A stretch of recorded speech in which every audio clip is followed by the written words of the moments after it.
Good morning, everyone.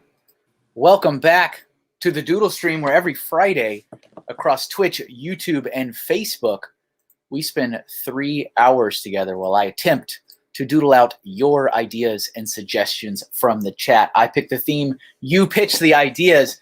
Before we dive into the doodles for today, I'd like to remind everyone where you can find me outside of our time here together. Let me put that on the screen for you. You can visit my website, KevinAHinkle.com. I have a very special announcement about that in just a second. Or on social media at MrHinkleDraws. Oh, sorry, look at that. I already messed it up. You can visit my website to browse my full portfolio of work, or you can join me on social media at MrHinkleDraws. If you're new here, don't forget to hit that subscription button on YouTube or follow on Twitch and Facebook. Hit as many of the likes or the hearts as you can find, and please validate my entire career as an artist. If it's within your means, please consider supporting my work over on Patreon. Patreon helps content creators by providing a platform for their fans to pledge continuous financial support. Tiers are as low as $1 a month and max out at $100. All with various rewards, exclusive content, polls, tutorials, and real-life gifts in the mail. All the names you see on the screen right now have pledged their support, and I thank them again for their wonderful generosity. Head over to patreon.com/MrHinkleDraws for more information on how you can join my Patreon community. Thank you for the follow over on Twitch. Let's see, Grazzy Daddy, I think. Thank you. Appreciate that. So, special announcement real quick. Special announcement. I know everybody's been on the edge of their seat waiting for months. I know you don't need to lie. I got it. Look at this up here, ladies and gentlemen. KevinAHinkle.com/shop is officially live. It is officially launched. It is available to look at right now. You can also just go straight to my site. We've got this wonderful little shop added. And I'm really excited. It's been a couple months worth of work, but everything I currently have available for sale, all the prints, all of the stickers are now on the site. I do have the bundle deals are on there. You can see that right there. There's ways you can search. You can even search by the price, even though I don't have a ton of products on there, but I've got, a decent amount, almost 70 or a little bit more than 70 products on there right now. I'm really excited about it. And that is part of my plan that I've been talking about for a couple of months to transition some of the more, shall we say, copyright infringement, potentially risky items will be transitioned over to my store, and Etsy will very much remain a part of my offerings, but it'll be a lot more of the safer stuff. So I am still planning to launch the zoo animals. I'm still planning to launch the pets. I've got some other stuff, some historical things planned. So Etsy will still very much still be a part of what I'm doing, but all the a lot of the fan art stuff, the IP stuff that's a little riskier, that's going to be moving over to my website. So check that out. Everything should work. It should work. We've been spending a lot of time testing and playing around with stuff, so it should be okay. And patrons, you still get your discount on my website, and actually patrons are getting bumped up. You will get 15% off of anything you wish to order anytime. That will also apply to Etsy as well. But hold off if anybody who's a patron is thinking about ordering, hold off until this weekend. I will share the new code for you, and then you can get your 15% off during checkout. That will continue. I will always reward patrons because you guys help make this stuff possible. So yeah, really excited about that. Wanted to let you guys know that is real. It is active. You can check it out. And it's got, it already has some of the items that have been booted off of Etsy. No, there's no Lego stuff there. The Lego stuff is truly gone for good. But there's other stuff that has been booted thanks to circling lawyers. But those are on my site. So it's got the widest selection of items on there. All right. Let's see. So first, joining me in the stream today to help take care of you guys in the chat, make sure all your suggestions are getting properly collected. My good buddy, OG chat moderator, expert, Ken is back, so welcome back to the stream, Ken. Thank you. Good to see you all. It's always great to have you, Ken. It's always great to be here, Kevin. And we got a lot of people already watching. We've got Deanna is watching. Ghost Frickin' Talkin' is watching. Jeff is here. What's up, Jeff? Brickfella. Let's see. Larry's here. What's up, Larry? Golden Light Pictures. Lindsay. Bubba Laveau. Yeah, all the friends. Hello. Welcome in, everybody. Good to see you. So today's all about space, and today is special because you guys know this is the last Friday of the month, which means I invite a second artist with me to draw. So you guys get twice the doodles, twice the artist banter. So I'd like to welcome Joe Meno to today's program. Hi, all. Hello, Joe. How are you? I'm so much better now that you're here. Thanks. It's good to be here. Oh, and look at this. Everybody, Joe, he's rocking the traditional today. It's going to be awesome. So Joe picked our theme. He picked space. Technically he said Disney or space. But you guys know we did Disney fairly recently. So I was like, let's do space.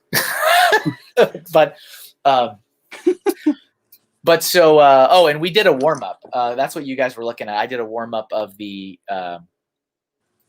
space shuttle, and I think Joe did the same thing too. Do you want to show them your warm up space shuttle? There it is. Look at that. Joe's not playing around today, ladies and gentlemen. He's like, I will not be made a fool of in this show. No. It's a matter of getting back into old skills. It's been a while since I've done this. Well, I'm glad because I think you're an awesome artist, and I think I anything I can do to help push you to keep doing it, then I'm gonna do it. Okay. So we got a lot of cool suggestions already in the chat. We're gonna pick one and start drawing, and then we're gonna get to know Joe a little bit more as we're drawing. So, are you seeing suggestions that I'm missing?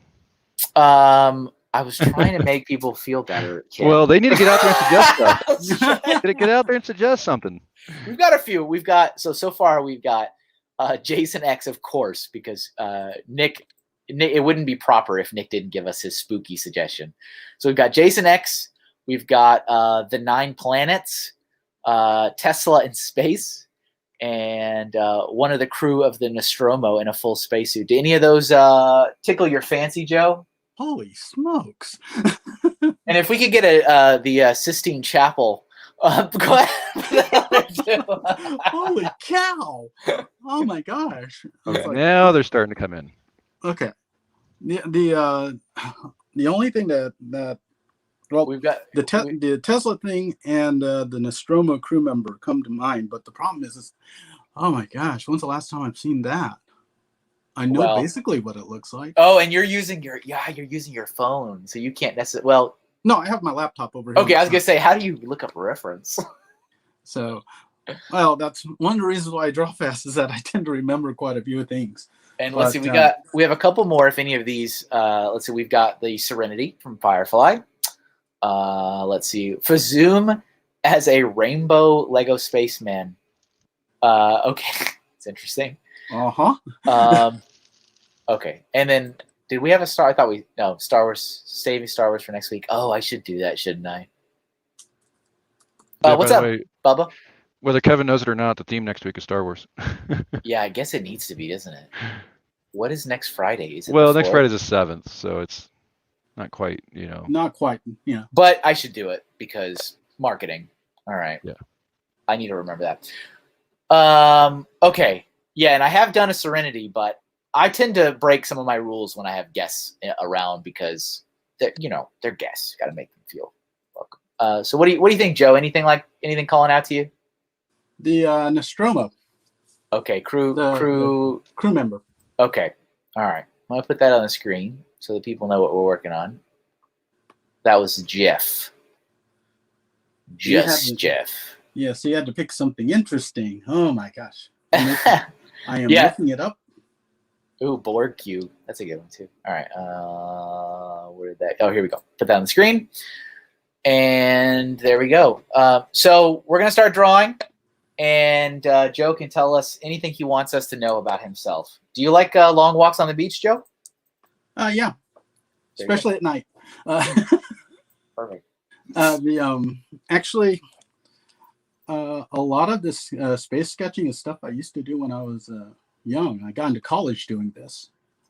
I made it into design school at North Carolina State by using a portfolio that had basically space stuff. So Nice. yeah, this goes back a long freaking time. So Yeah, I'm one of those people that you know, and I'll be proudly ashamed, I guess. Oxymoron. I'll be proudly ashamed that I'm like, Joe, I didn't know you drew. And that, I mean, I said that a couple years ago at this point, but I was like, which is funny because I had the same thought about you. It's like, dang. yeah, that's fine. So that's why I'm also ashamed, because I know the feeling. It's like, oh, that was my whole life. But yeah, you do some awesome stuff, and people can see your artwork on a couple different places on social media. Yeah, I have a Flickr. Well, actually, I don't have a Flickr. It's all on Facebook. I have a dedicated page, the Art Project, which fills up with stuff every so often. Most of my sketches you'll see pop up on my page on Facebook. I tend to lean toward Disney stuff, but actually, my first love was space. And Disney came in because I got some training in Disney drawing over at Disney Quest when I worked there more than a few years ago. What's Disney Quest? Disney Quest was basically, and people over Disney will flinch when I say it, it was the Disney arcade over at West Side Disney at the turn of the century. Okay, I've never heard that before. Oh yeah, it was basically, like I said, it was an arcade, but the twist on it was that at that time, VR was just starting to come out, and Disney was trying to take advantage of that by trying to do VR games. So they actually had games where you wore visors and you could look around and go explore environments and or get attacked. And or be attacked. Yeah. So it was pretty neat. It was some pretty neat stuff. It was pretty forward edge. The problem with it is that it cost a lot of money to maintain, and it was shut down shut down not too many years ago, but it had been limping for a very, very long time. Gotcha. So Bubba Bricks in the chat says that he went there on his honeymoon. when was that? Oh, and Bubba Laveau says, which Disney Quest? Chicago Disney Quest was trippy. Oh, I hadn't gone to that one. I was over at Disney World, Orlando. Okay. I thought I heard a reference to Disneyland, so I was thinking Disney California. Yeah, there was one over at California, but it didn't last that long. Chicago didn't last that long either. And Bubba says 2004. Wow. Yeah, I was there from 1998 to 1999. So it was a short stay, but it was fun. It was a lot of fun. 1999. Yeah, like I said, turn of the century. Yeah. Little Kevin was in school.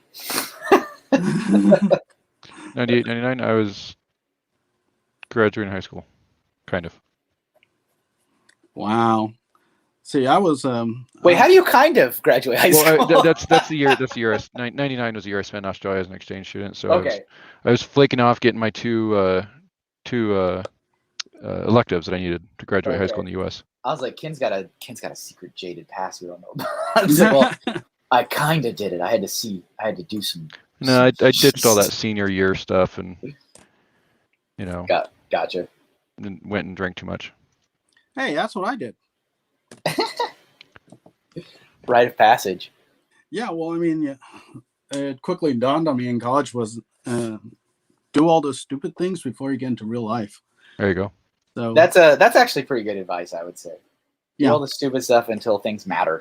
It's like until they put it on your legal record.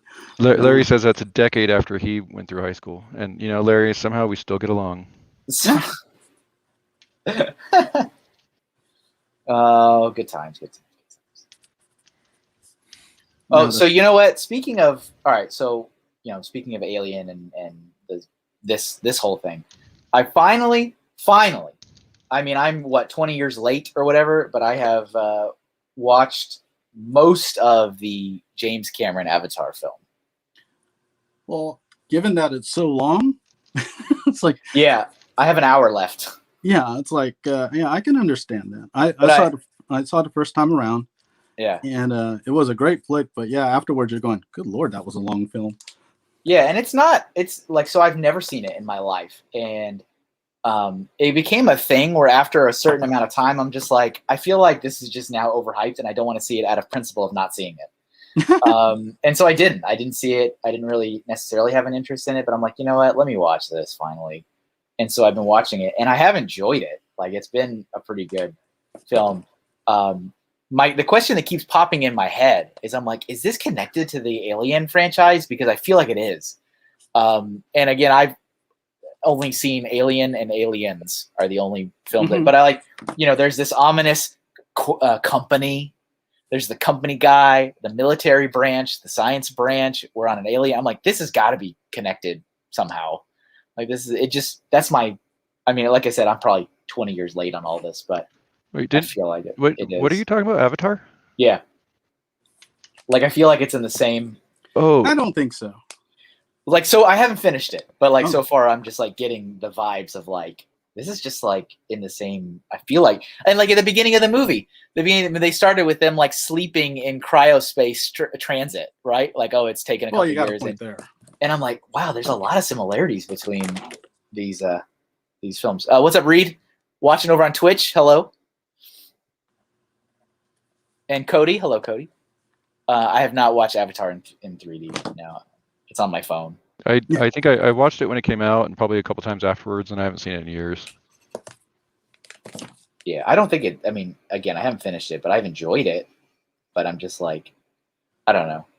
In my head, I'm constantly seeing all those graphs that are like highest grossing film of all time, and I'm like, really? All right. Why is it taking you so long to finish it? Family, kids, work? No, I had never watched it, and I just started watching it, and so I've been watching it over the last couple of days, and I haven't finished it yet. Really? Yeah. Well, if you go over to Disney World now, they have Pandora. Yeah. And what's really nifty about Pandora, thankfully you don't need to watch the film to know what's going on, is that their headliner ride is Flight of Passage, where you get to fly one of the Banshees. And it's an amazing ride. It's basically a simulator. You're stuck on basically a motorcycle base, so you're straddled out on a motorcycle frame, and they do a film and simulation at the same time, and it's just amazing what they do. So if you get a chance when you get over to Disney World, take the time to go there. It's in Animal Kingdom. They also have their big centerpiece is floating rocks. Oh, that's cool. Yeah, I saw a little documentary thing on how they built that. It's pretty cool to watch. yeah, it was amazing what they did. Let's see here. Alien franchise and Blade Runner are linked, though, says Bubba. And Larry says, not if Alien and Predator in the same. Yeah, and I haven't seen any of the Predator stuff, so I'm behind in like everything. Well, Alien, what's sad about Alien for me is that I actually walked out when I first saw it, because I made it through all the way to the chest burster scene, and then after that I was like, no, and I left. That was intense. I just saw it for the first time in my life like a month ago. Yeah, and that was intense. it was one of those. Yeah, I was a teenager at the time, and when I saw it, I was like, oh, nope, sorry, I'm gone, bye. Yes, that is Joe Meno. Reed, he is my guest artist today because Joe draws, even if you didn't know.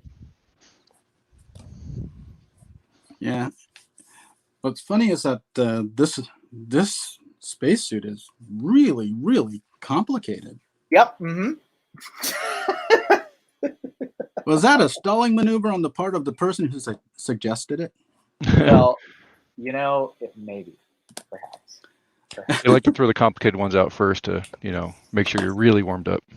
Sometimes. Apparently so. It's like, Because I'm like, holy smokes, I forgot this thing has weaves and all sorts of stuff. there's stuff. There's all kinds of things going on Yeah. here. Yeah, this particular, who's the guy who designed this? Rob Cobb, I think. That sounds familiar. Jeff's like looking around like, what you talking about? Once again, this is part of the stuff that got me into NC State, was studying up on these design things. We did Star Wars stuff. I can tell you god awful lousy trivia on that. What is up, Brick Star Wars Boy and Family Bricks? Hello, welcome. Mm-hmm. All right. Jeez. But yeah, I'm content with mine. So there's my doodle. Of, what, you're done already? Well, I mean, we don't make masterpieces here, Joe. let's see. What do you got? What do you got going on? It's perfect. No, Keep going. No, Don't he's stop. still doing a body. I see the body down there. Don't stop. You do you. You do you. Jeez. No, Some people. You do you. I've done this. How many hours? 400 hours at this point. Let's see. Read. I thought I recognized the voice of a past Brickworld Chicago roommate. Who? Read. Yeah, who are you talking about?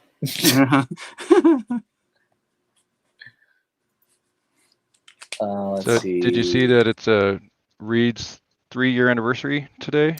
I did, and I also saw all the reply alls. Yeah. Got to make sure to spam everyone's email box. I laugh so much every time, and I'm like, oh, this is what I didn't miss about working in corporate America. All the reply alls. See, and coming from the IT world, I just love it when someone like carbon copies the entire plant. 350 employees, and then someone replies to that. Yeah, and it's like, you realize you just replied to like all the management staff and all the everybody. We had one time. I had to teach so many people like, use blind carbon copy, please. Yeah. We once upon a time, when I was still working up at the Lego corporate, there was a lady, an older lady, so sweetheart, a sweetheart. Oh yeah. And she accidentally sent an email to Lego Group All. Is that like worldwide? That worldwide. Oh god. Something that like almost is never used, even by like owners and stuff. Like nobody uses that. And it was like this. It was the simplest thing. It was like, oh, I have a question about this report. Do I need to do something that's not? I don't even know what it meant. And it was sent to all like 19,000. Wow. Oh wow. And we all we came in, and our email boxes, like IT did have to step in and shut it down. Oh, because everyone was replying all? Because everyone was replying all to stop replying all. Oh my goodness. And the thing is that it was global. So like as each country woke up, it kept starting again. Another wave. Oh and man. and it went on for like 6 hours. Well, imagine all the people that have their phones synced to work email, and it's like dinging in the middle of the night in their bed. Yeah, it was awful.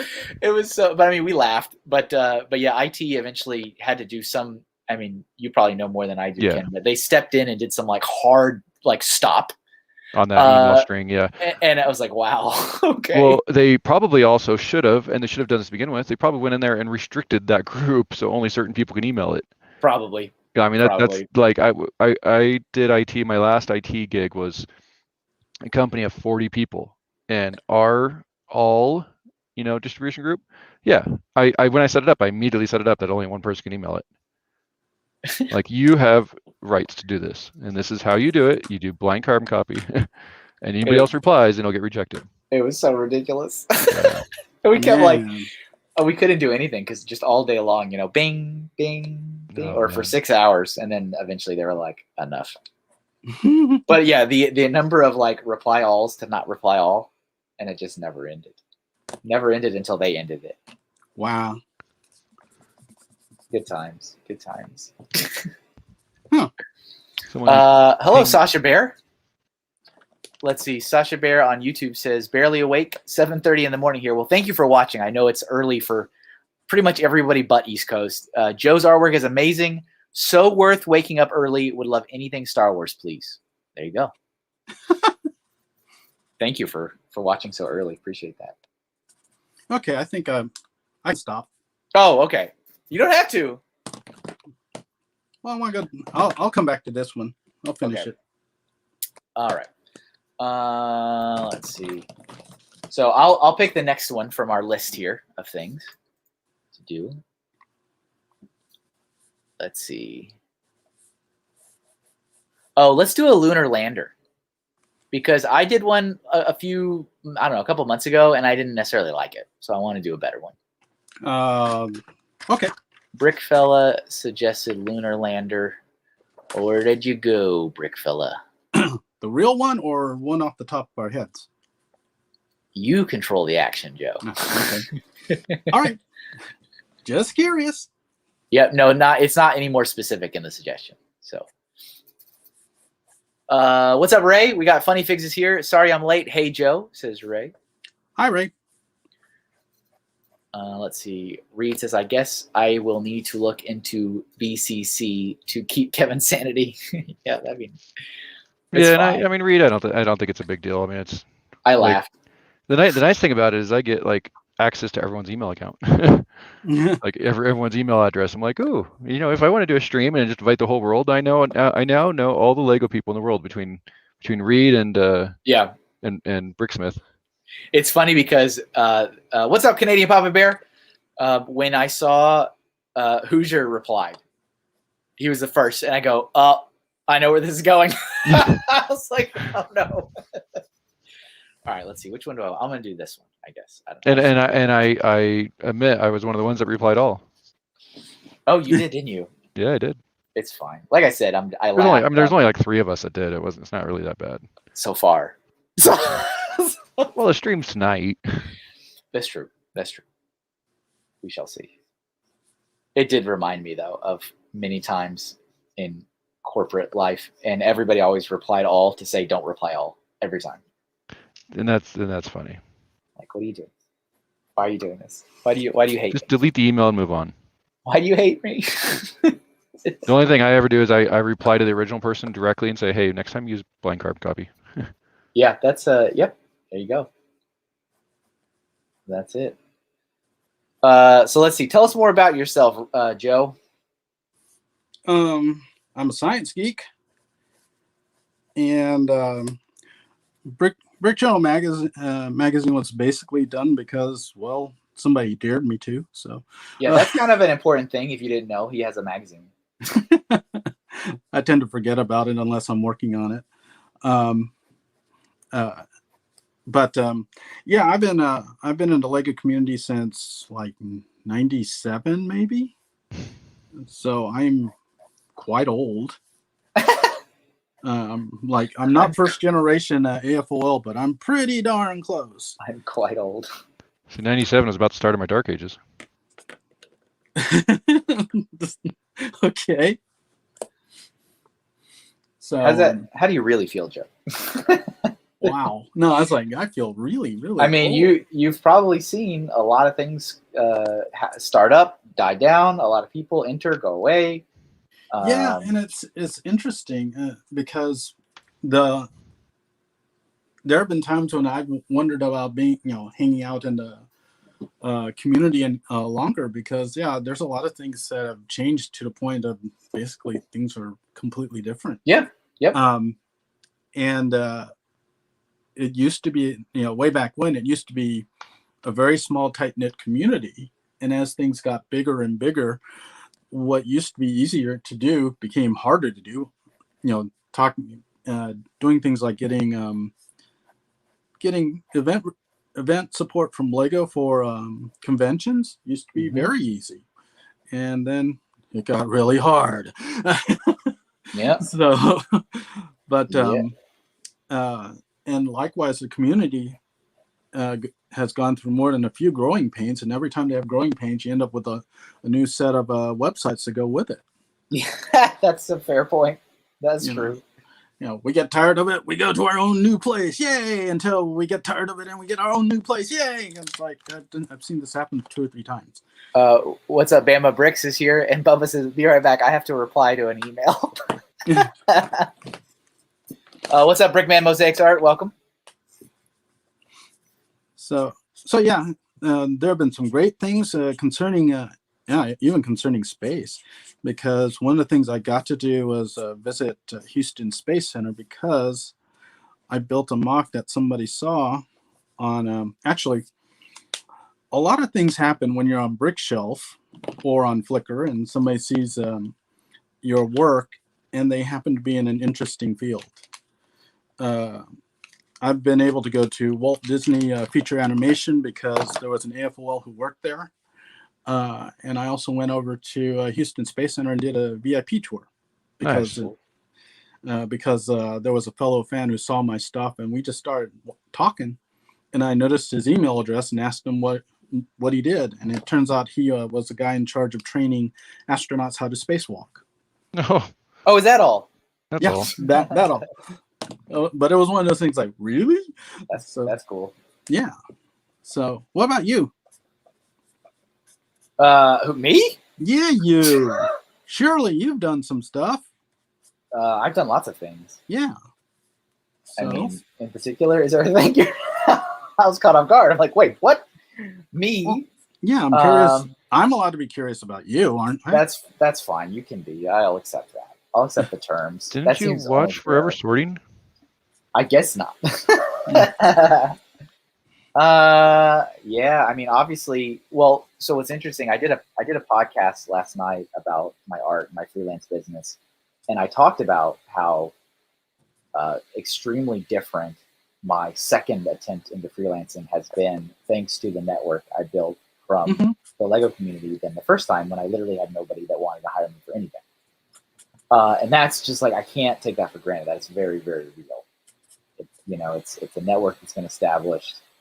And I also, mentioned in the same interview, I'm like, it's also made me very, very nervous and worried now that I've, announced and have every intentions of not creating any more Lego artwork when I have a vast audience of Lego people. Will they stick around? And, some of them have already, very much not stuck around. They've been like, well, I'm out, and that's fine, but, that network has definitely, I'm very thankful to have built it. So, well, how big was your network beforehand? Non-existent. Yeah, I mean, like when I tried, graduated school and was like, hey, what's up, Dave? Dave's watching on Facebook. I was like, I can do commissions and stuff. That's what every artist does. Like, I'll do commissions. People can hire me to draw stuff, and I was throwing my stuff online. DeviantArt was the big thing back then. This is like 2005, 6, 7, 8. And nothing was coming in. I mean, I think I got one job over the course of like 2 years. Oh man. Okay. And I mean, it was a great one. I did some work for like a ski resort in Avon, Colorado. It was like, yay, is this what it's going to be like? And then it didn't happen again. So it's like, oh. And this time, the big difference was, I said, all right, everybody, I'm, doing my own art thing now. If you like to hire me, cool. You can reach out to me. And I had every part of me thought, nobody's going to ask me to do anything, so I need to be prepared to do my own stuff immediately. And that's what I was. I said, I'm going to start taking commissions. You can hire me for freelance project, and I will start working on my own stuff immediately, thinking I'd have all the time in the world to do that. And that first week I had like 8 jobs. Yay! And I'm like, what is happening? What is this? Yeah, but coming out of college, you don't know anyone, and now exactly. Especially with the job that you had before. Yeah. You were kind of forced to know everybody in the world, pretty much. Yep. Brick Star Wars Boy, sorry, was eating breakfast, bacon, and eggs. Cool. Oh, nice. The flex goes trick time. Let's look at Joe's lunar lander here. So what podcast were you? It's called Cali Brick Click. I think that's how I said it right. But Brick Ninja invited me on, and I was like, "Are we going to talk about Lego or not?" He's like, "We're not going to talk about Lego." I was like, "Okay, I'm on. I'll be on." And so, yeah, the whole episode. I mean, it's an ongoing series, but the episode was all about my business and art and how do you adjust, in a new job and a new career path and all that. Hello, Chief Brick Geek. Welcome to the stream. Thank you for watching. Bobo Laveau, so do we get to fight over which Transformer gets drawn today? Omega Supreme versus Cosmos versus Astro Train. Yeah, we've gotten a couple, haven't we?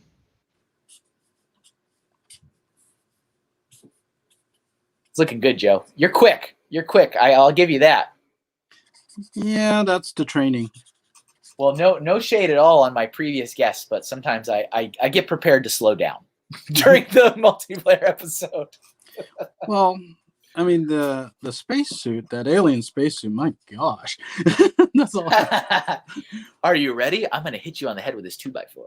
Yeah, it's like, did you have to come up with something? Why couldn't you just come up with a spacesuit? That's not how it works here, Joe. Apparently not. Papa B says Kevin has to draw all 3 of the Transformers in battle, along with the arc. Thanks for keeping it simple. Appreciate it. I'll step back from that one. Yes. So yeah, whenever again, there's no push to be done, but when you're done, let me know. I'm finished with mine. And then you're still faster than me. Damn it. Yeah, but I'm, here. Yours is. Look at mine. It's just do. Here's this. Do. You did a Russian one. Is it? It's got a wait. I don't know. I just looked Google and I just drew. But now that you said that, I don't remember seeing any flags on it. Oh, it is a Russian one. Look at that. Well, see, I told you I'm a space geek. Yeah, you are. That's pretty good. So, yeah, that's the one that they tried to get to the moon but didn't get there. So, there you go. Oh, so you're saying this Google image I'm looking at is a dramatization of what could have been. Does it show a picture of it on the moon? Yeah, but it's like a CG. Like it's like somebody, rendered it out. Yeah, the story behind that is that the Russians were almost ready to send somebody a few months before the Americans did, but their big rocket, they had a huge rocket, blew up on the test pad, and it blowed up real good. That's great, Joe. That's awesome. I mean, not that story, but that drawing.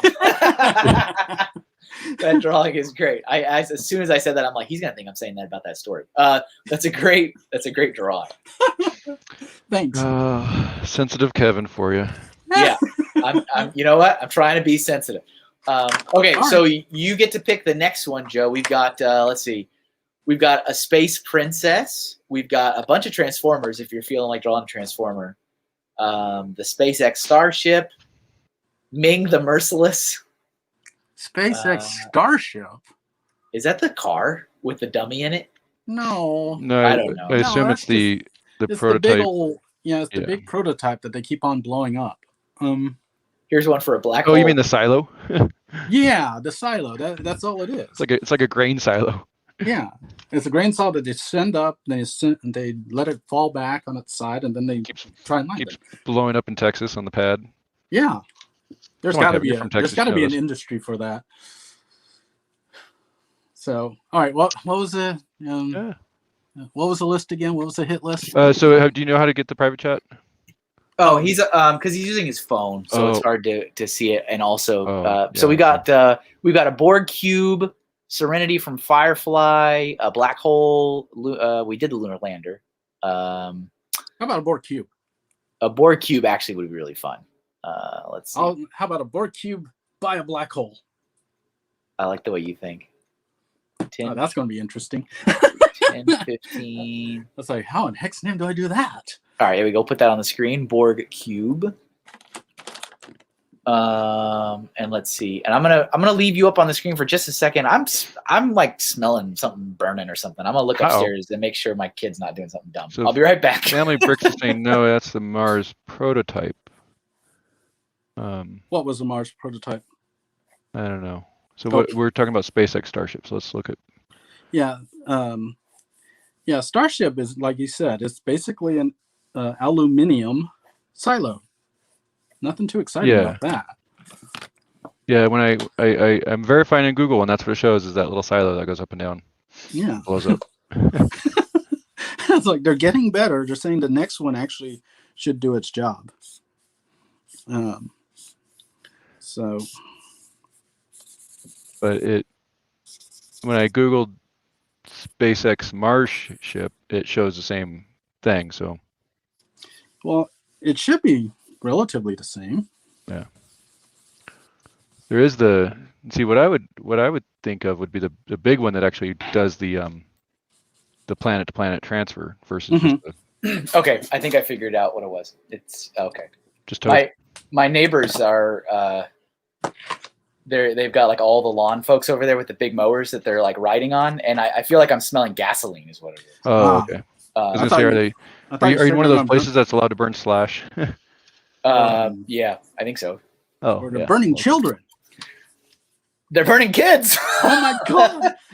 But yeah, I was like, why am I? It's like something burning or gasoline or something. Like, what is happening? And I went upstairs and like, yeah, they've got like the 4 people on the big riders across the street, and they're all, I'm like, okay, all right, I got it. What's up, Joey? Maniac for Bricks is here. Hello. Let's see. Yeah, there are definitely multiple Transformers requests today. What is up with that? People like Transformers.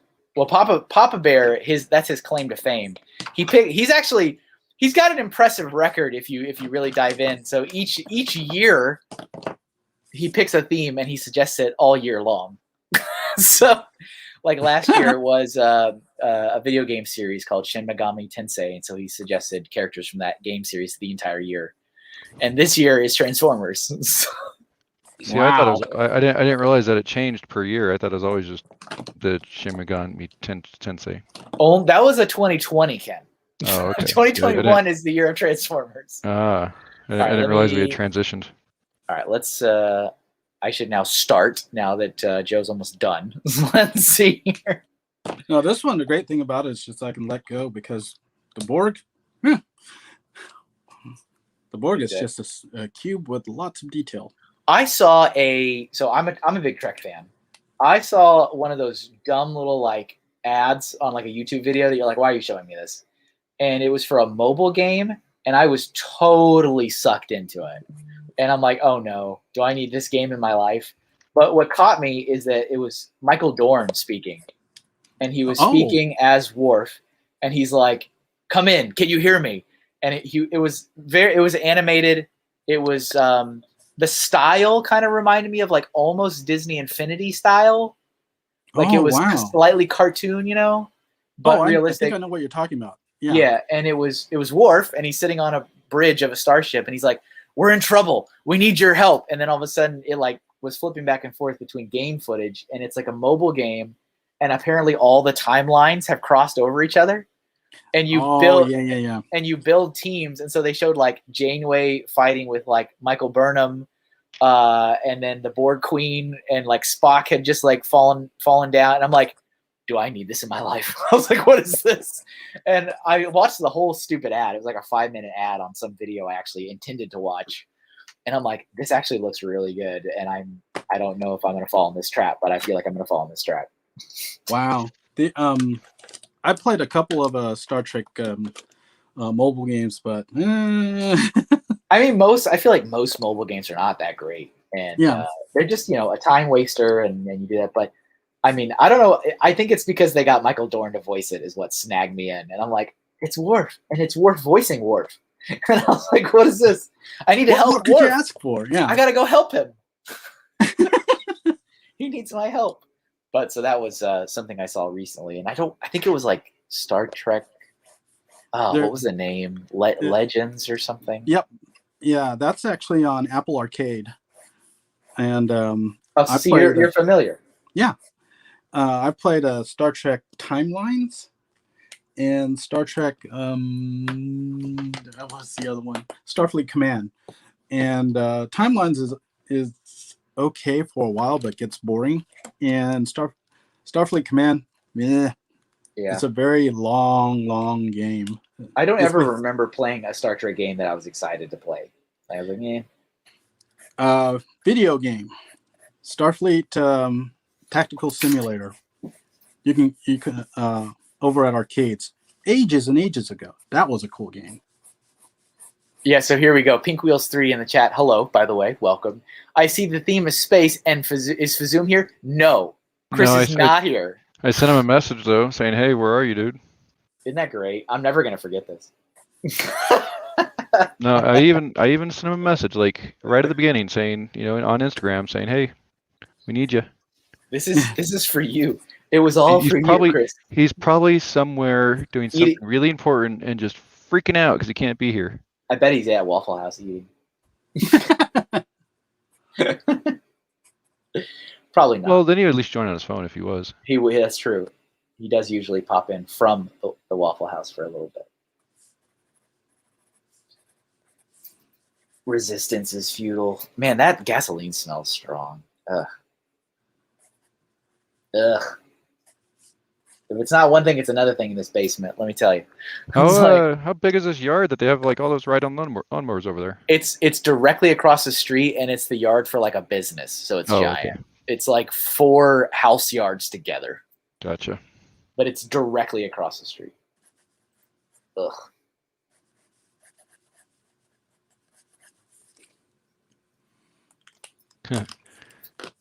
Papa B says, Fazoom fake space fan confirmed. Confirmed. Yep, confirmed. Confirmed.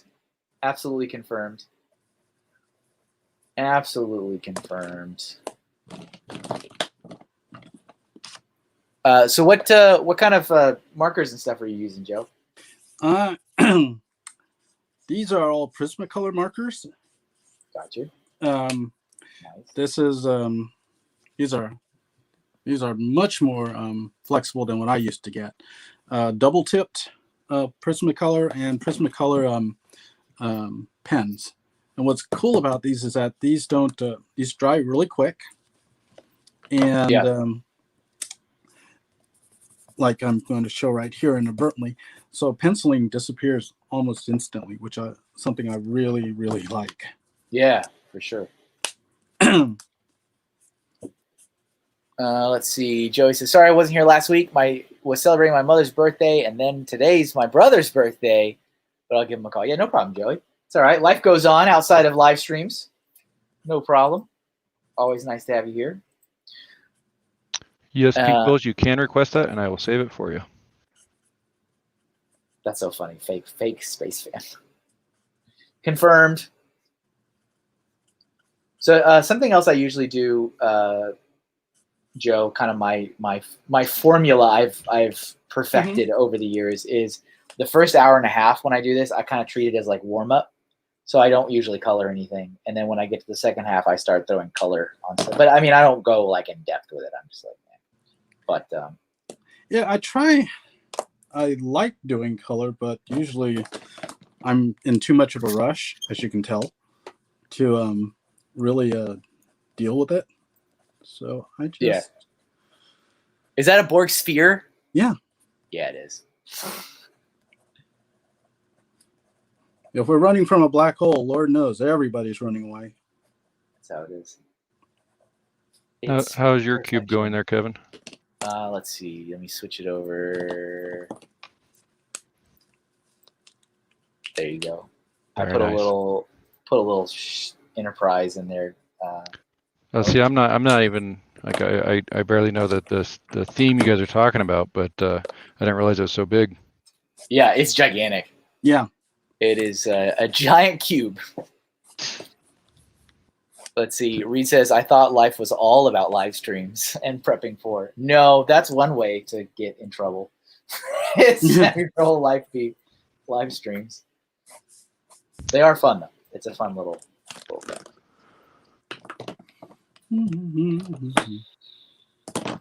Straighten that up a little bit. Resistance is futile. Reminds me of the Vogon cube is on Hitchhiker's Guide to the Galaxy. You never know. This might have been inspired by them. Yeah. Nice. Oh, I forgot I was supposed to do a black hole, aren't I? Okay, hold on. I was like, wait a minute. Wait a minute. I mean, what does that look like? I just color the whole thing black. Black hole. Yeah, it's not the black that gives it away. It's the streaks and the. Mm-hmm. Oh, so Joe, I was going to ask you. You had, I think it was some Disney-related, like sketch cards or something like that, or greeting cards or something. Actually, Disney art, prints. They're prints. Okay. Yeah. I was gonna ask more about that because I mean I saw the pictures online, but I didn't know like was that stuff people ordered? Was it stuff you were throwing out? Like I didn't know what the story, what was the deal? I was like, what's going on with these? The deal was I just started doing some drawings and I decided to put them up as prints. And these are actually watercolors. One of them is Mickey Mouse at a Zoom call, where you don't see Mickey's face, but you see on the screen all of his friends. And there's also a couple of other ones with Mickey and Minnie. Thanks to the training that I got over at Disney Quest, I've learned to A, draw Mickey and Minnie, and B, really enjoy it. So I do that in my off time when I'm not dealing with Lego stuff. Okay, that's cool. I thought like maybe it was like specific things people had like ordered from you or something. Yeah, people have ordered it, but I have, and I would take commissions. The thing is that usually they're just ideas that pop into the back of my head. Actually, hang on. Red 5 standing by. There. Yeah, that's great. You know, that's an idea that I've been playing around with that will eventually show up, see the light of day. Papa B said, you already did the black hole. It can't be seen because not even light can escape it.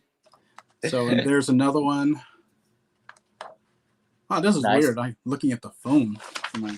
Yeah. Yep.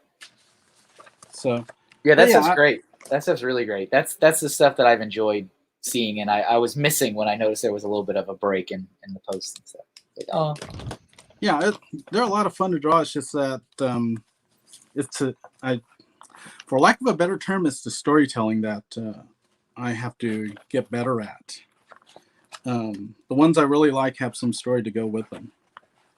Yeah, I got you. So, but anyway, so I think I'm done with this one. Since Okay, it's a cool. sketch. Yeah, I just started drawing a black hole.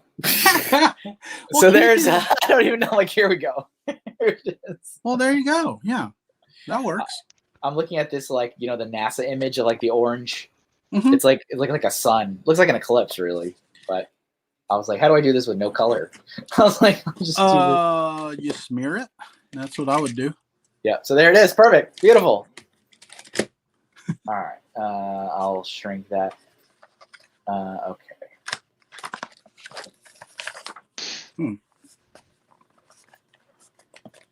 Get out of the way, black hole. See, I It wish I says could it do- needs a lime green glow. Yeah, Yeah. that's another benefit of digital. I'm just like, I'll just move this. I'll just make it smaller. Yeah, I envy that. Because I did when I was the guest on Family Bricks, who's watching right now in the chat, Matt, when he did his art stream, I was a guest on his, and he does most of his stuff traditional. So I was like, I'm gonna do traditional to kind of, you know, I'll you know, it's the home game. I'm the visiting artist. So but then yeah, the one thing that kept bothering me is, I mean, I was happy with the artwork I did, but you know, because it was like live and I'm doing it, you know, one at a time upon suggestions, I didn't necessarily like the layout of them. I'm like, oh, here's this cool drawing that's like on the upper third of this piece of paper. And it's like, all right. I mean, you know, it's the artwork that matters, but I'm just like, the layout was like bothering me on a lot of those. I'm like, oh. Yeah, I've had that happen where I was like, I'm busy, I'm drawing, I'm getting into it, and I run out of paper. Exactly. All right, let's see. I'll pick another one here. Let's do, let's see. We got a lot of things here. Looking through the suggestions here. I just saw the full black hole a suggestion from Bubba. A black hole, or the Milky Way, or the Hubble, or the Uranus. No, never mind that last one. Yeah. Don't draw that last one. Let's see. How about a space princess? It can be anything you want it to be. Why is it? What is it with the? Is that a thing? Is that a joke or something? Am I missing a subtext? No, for me it's like. No, Why are there always princesses? Yeah, well, I'm just like, oh, for crying out loud. I posted, oh, that was a thing, right? You said that. Yeah. Oh, that's why. And I was like going, I can't. We're crying out loud, guys. Oh well. What's the thing? Don't never let them see you bleed, Joe. The reason that I chose against Disney is because I was the one thing I wasn't taught how to do was Disney princesses, and in fact, the idea of doing any type of princess is one that I find tough. So my audience found a long time ago that I don't like drawing horses. Hands. And hands. Horses do. Yeah. But horses more than hands, for sure. And so I always get horse suggestions all the time. Like, oh, jeez. Why do you people hate me? Yeah. Well, I'm just looking at this. You guys are nuts. All right. But see how much better you are at hands now? Yeah, I mean, you just keep doing it, and I mean, obviously, I used to be really good at it. I just didn't do it for so long. Oh, you know what's funny? I just threw in Space Princess into Google, and I get the lumpy Space Princess from Adventure Time. So that's what I'm drawing. That's what I'm gonna do. Oh, jeez. There we go, Maniac. That's the one we need. Maniac for bricks. That we need the Spaceballs yeah, Winnebago. You're absolutely right. It is Lumpy Space Princess. Oh, that was the first thing that came up. I'm doing it. It's happening. No. I control the action. Yep, you can't say no. You got to do it. All right. Pick up that pen. Come on. I'm working on it. I got to figure out an angle. You can do it. Famous last words. All right, let's go. He did it, and then we never saw him again. Yeah, I've got, they're not all winners. As Jeff has said before, they're not all winners on this show. It's like sometimes they don't look good, but we'll still draw them.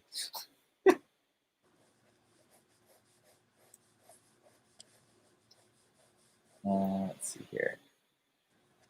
Oh, I will let you guys focus on Joe since that was slightly torturing for him. So we'll do that. You are killing me. Welcome to the program.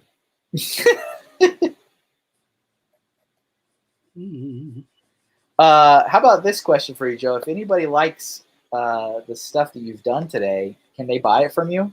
Sure. How would they get it? Send me an email and I'll mail it to them.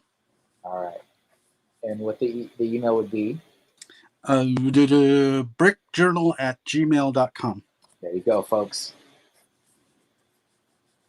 Make the torture worth it. You are just killing me, man. What can I say? I'm an entertainer. Lindsay says Lumpy Space Princess is the best. There's a lot of love for Lumpy Space Princess. Oh my glob.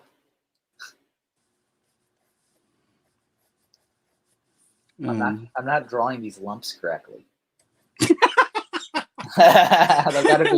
There's an art to the lumps. That's also my problem. It's like, hey, what's up with that lump? There's an art to the lumps. Yeah, I goofed up that lump. Help me out here. Joey says, I mean, technically she is in space. She is in space in fiction. Yep. I like this one from Dave saying a real life version of the logo, the Lego space logo, as in a ship wrapping around a planet. Yeah, did you see the picture I posted yesterday? Where I had one of my newest patron gifts was Scott Bowman. And I put him. You got Scott Bowman as a gift? Oh my God! As a patron, so yeah, he got.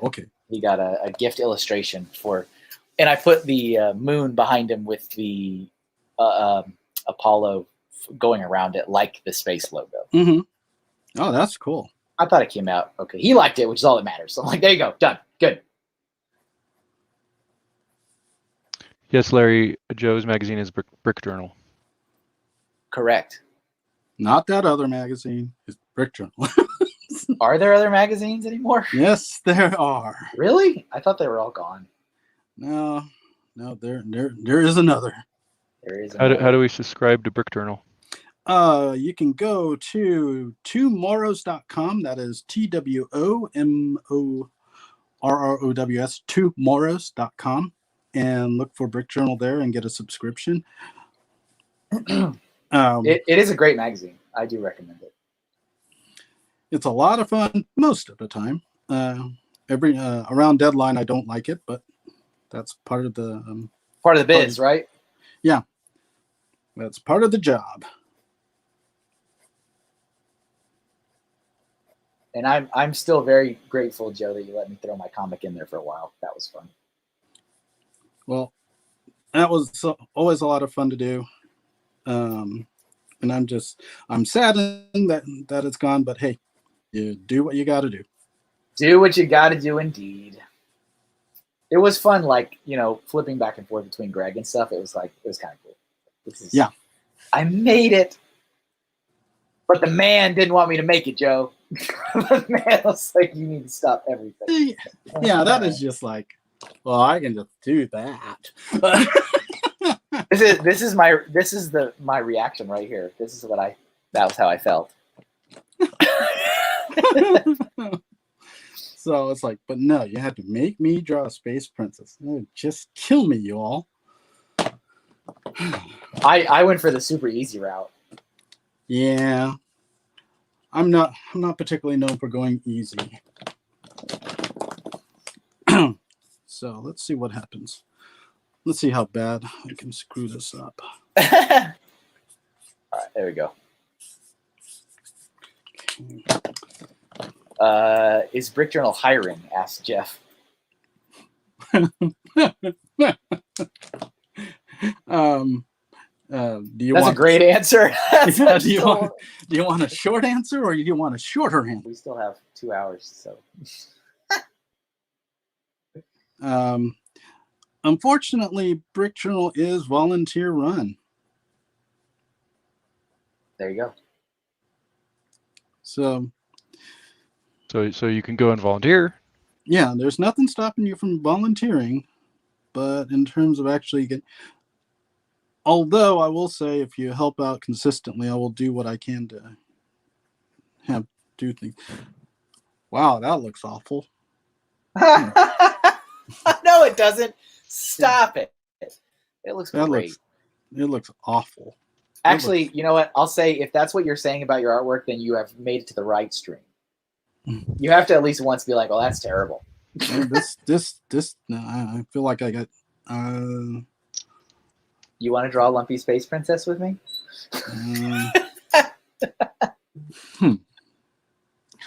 I'm thoroughly perplexed. It could be a drag space princess. All right, let's try. What are you doing? You can't start. No, you can't start over. What are you doing? Yes, I can. Actually, okay. I've seen Kevin start over. It's all right. I have indeed started over. When I did the first couple streams, which is years ago now, I was trying to not ever start over. Like, that was a conscious thing I was trying to not do. I'll be like, you know what? If it's not good, I'm going to power through it. And after a while, I was like, you know what? I don't think I want them to be terrible. So I think I'll do that a couple times. Yeah. All right, there's my lumpy space princess. I definitely cheated on that one, and I'm proud of it. Yeah, you guys are killing me. That's all I gotta say. I hope you're happy. You know it. Yeah, I can tell somebody's going, oh, yeah. Nailed him good. There.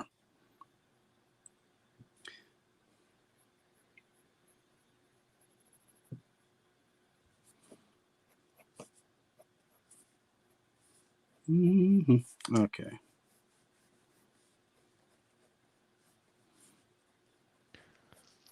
So what was that part I missed earlier? It sounded like, is Brick Journal still in publication? Well, last I checked, it was. Okay. All right, let me put it on Joe's screen there for a second. I posted the link you mentioned in the various chats so people can get on there and subscribe. Oh, good. Much appreciated. Absolutely. Brick Journal has been around for, oh my gosh, now 15 years. And hopefully we'll be around for another 15. And it looks like you can actually order back issues as well. Yes, you can. The good thing about most of our stories is that they're evergreen. So you can you can see what happened a few years ago. You can see what was built a few years ago and not feel like you're missing anything. Oh, you even have a no, Brick Magic T-shirt. Yeah. Oh my gosh. Now you're talking about old history. Well, I just went to it says pages 1 through 6. I clicked on page 6 to see what the oldest thing on there was, and that is the oldest thing. Yep, that was only was $5, and it's a Lego T-shirt for $5. Mm-hmm. Lumpy Space Princess looks like her fabulous self. Yep, they can't all be winners, gang. Exactly. You can't draw a Lumpy Space Princess without some sass. Yep. Yep. Oh, and of course, when you go to choose a size, it says out of Just stock, one. youth Yeah. large, and the one size is out of stock. Well, in my defense, that those shirts are about 10 years old. So why is it still on there? Because there's still just a couple left. You got me excited.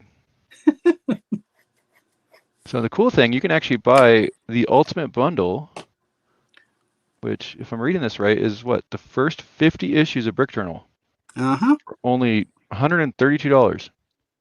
Yep, it's a block, literally a block of magazines.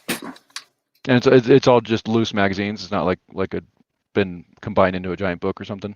No, they're all. You're literally getting a stack of mags. That's cool.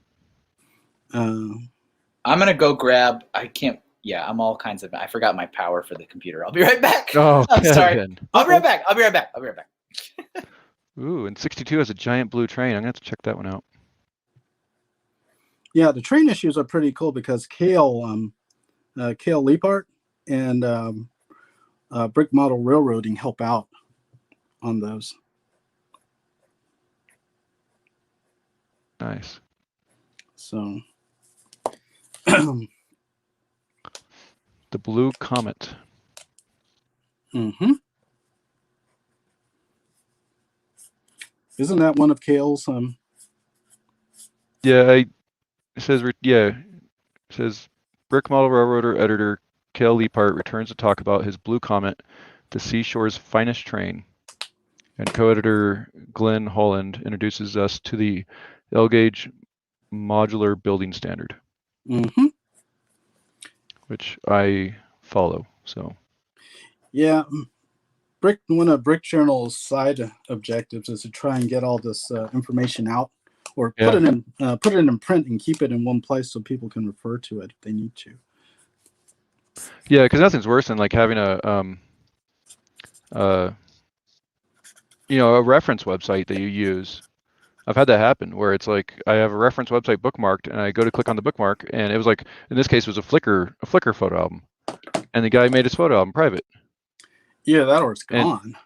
And so or the website disappears or whatever else. And so I actually messaged the guy. I'm like, hey, I was following along with your build and I really want to, I need, I really like the photos, everything else. Is there any chance I can get access to that? And yeah, no reply.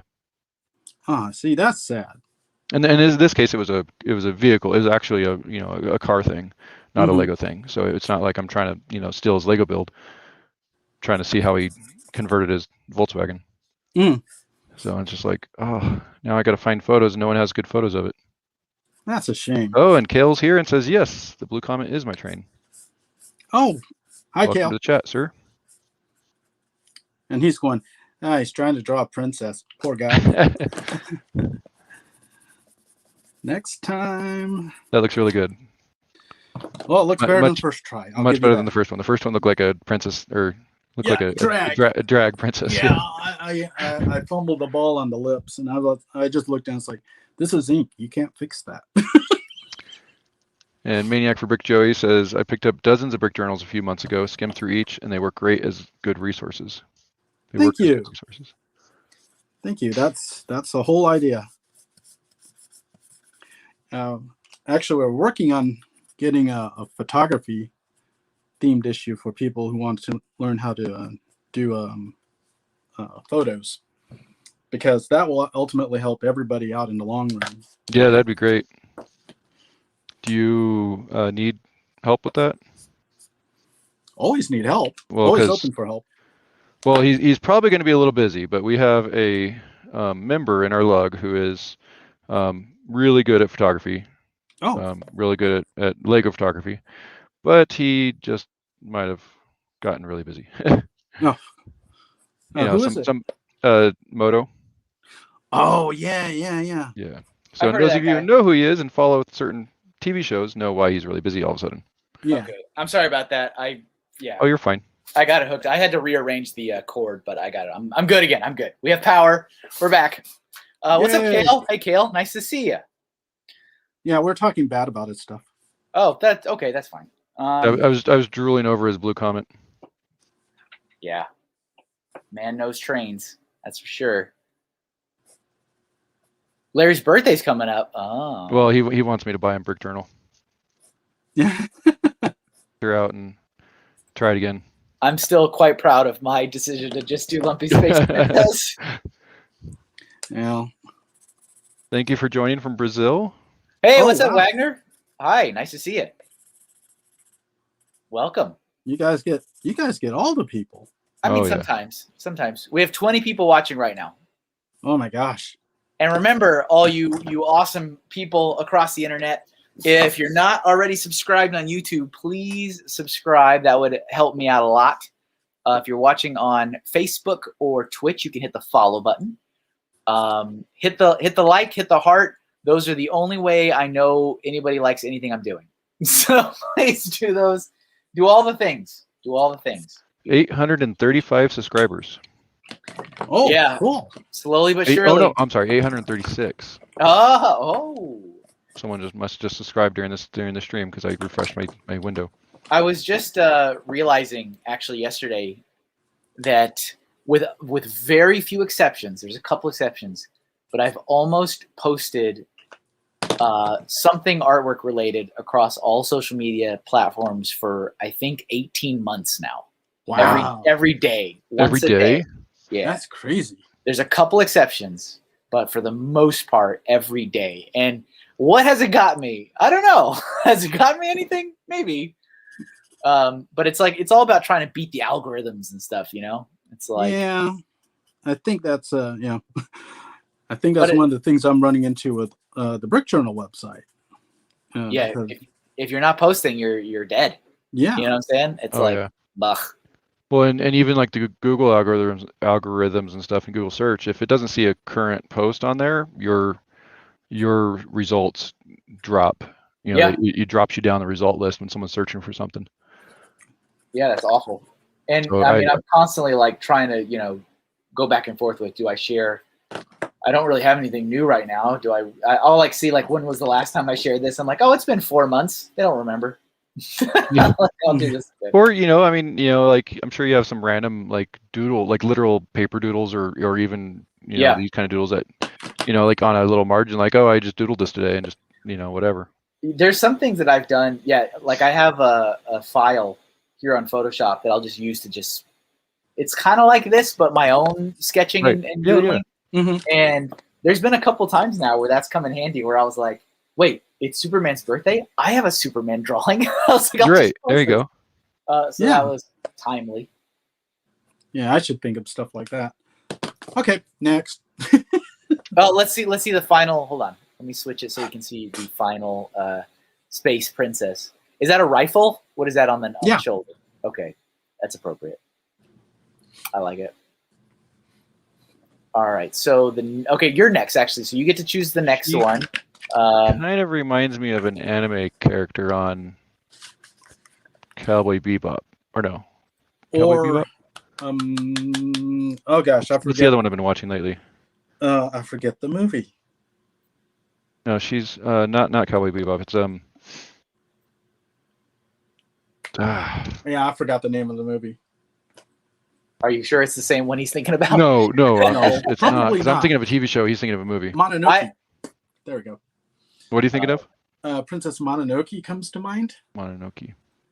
Possibly. All right. So we have got for some options. We've got a No princess. Okay, we did it. We did it. All right, it's out of the way now. It's done. We've got the Eagle 5. We've got the real life version of the Lego Space logo. Wait a minute. Did you say Eagle 5? I did. Okay, keep on going. Okay. A steampunk telescope. The Spaceballs Winnebago. All right. Let's see the what is it? Rocanate from The Expanse. Oh. I don't know how to pronounce that. Let's see. We got what else? We still have a bunch of Transformers. If you're up for Transformers, SpaceX Starship, Ming the Merciless. We did I was thinking Suzuka from Outlaw Star. Ooh, Outlaw Star's good stuff. Yeah, that's the Okay, female that's character I was thinking way of. out. Yeah, that's That your drawing kind of looks like. okay. Well, But thank you. in her case, it's like a samurai sword sticking out. And then from from much earlier in this show, we've got Jason X and planets. Well, Eagle 5 is in Space 1999. I don't know. Is it? It's an eagle. They keep on blowing them up on Space 1999. No, they're talking about the Spaceballs RV, Eagle 5. Oh, those are the same thing. Winnebago. Yeah, yeah. Eagle 5 the and Winnebago. Those are the so then that okay, if those are the same thing, then that's been requested like 5 times. Yeah, and I agree. I'm raising my hand for that one. Rossina. Okay, wait, Rossinate. Rossinate. Gotcha. Thank you, Papa B. Okay, yeah, everybody's all on this Winnebago. We should probably do that, shouldn't we? Okay, hang on. Spaceballs. Yeah, Spaceballs, Winnebago. I have an idea in my head of what it looks like, but Well, it looks like a Winnebago with wings and yeah, a rocket engine on it. I have seen enough mocks of it for Lego ideas. I've never seen a mock of it until now. It's pretty hysterical. Yeah. That's all I have to say. Yeah, they're cute. They came up in I just typed in Eagle 5 in Google and went to images, and it's like a mix between the movie and the Lego version. What's up, MJ Sweet 130? Welcome. Oh, this one actually. Okay. All right. Ooh, someone made a 3D printed one. Yeah, you saw that? Yeah. I spotted that. I was like, oh my gosh, that's the cleanest pic I've seen. They've gone to plaid. Star Fox is a great suggestion. I recently acquired a 3D printer, so I'm always excited when I see 3D print stuff. So what have you made so far? My own train track. Oh, so it's really new. Yeah. Oh, yeah. I mean, it's I bought it for my husband for Christmas, so it's 4 months. Yeah. So for me, I've done. Has he been using it? Oh yeah, he used. I can't get in time on it. Basically, okay. I mean, like, I have to be like, hey, next time it's free. Because I was wondering after you were like, oh, I got it. Yeah. First. I was like, wait a minute, was it for you? Oh, yeah. No, and the condition was like, this is yours, but I would like to use it when I'm able to. Yeah. So yeah, I made the 1 foot tall skeleton that I showed you earlier. I made some Lego compatible train track. So 4D Bricks, they decided to stop selling their train track. They're like, you know what, we're not interested in all this competition, and we don't want to deal with this anymore. So here's all of our designs. You can download them, print them to your heart's content. Well, that's an approach. Yeah. So and the guy did a Kickstarter years ago, and I supported him on the Kickstarter. So I took my double crossover that I bought from him on the Kickstarter, and I turned it into a triple crossover. So I'm having a little trouble with the switches on it. So I might turn it back into a double. But then I also made a Y split, so it just goes left and right, nothing down the middle. Mhm. And I think that's about all I've done on it that I could think of. But he's printed all kinds of stuff. He has a like a 6-inch tall Bender he just made, Bender the robot. He has a Planet Express ship. He That's has like cool. full-size face masks that he's made. Um, I mean, just like flowers. He sent his mom some flowers. And the really cool thing, he actually made a he found a way to download a topographical map and print the topographical map. And I've seen so those. Those are him and his cool. dad went camping last year in a spot in Rocky Mountain Forest here in Colorado. And so he downloaded this section of that they went camping in, and he printed it. And of course, when it prints, it's all in one color.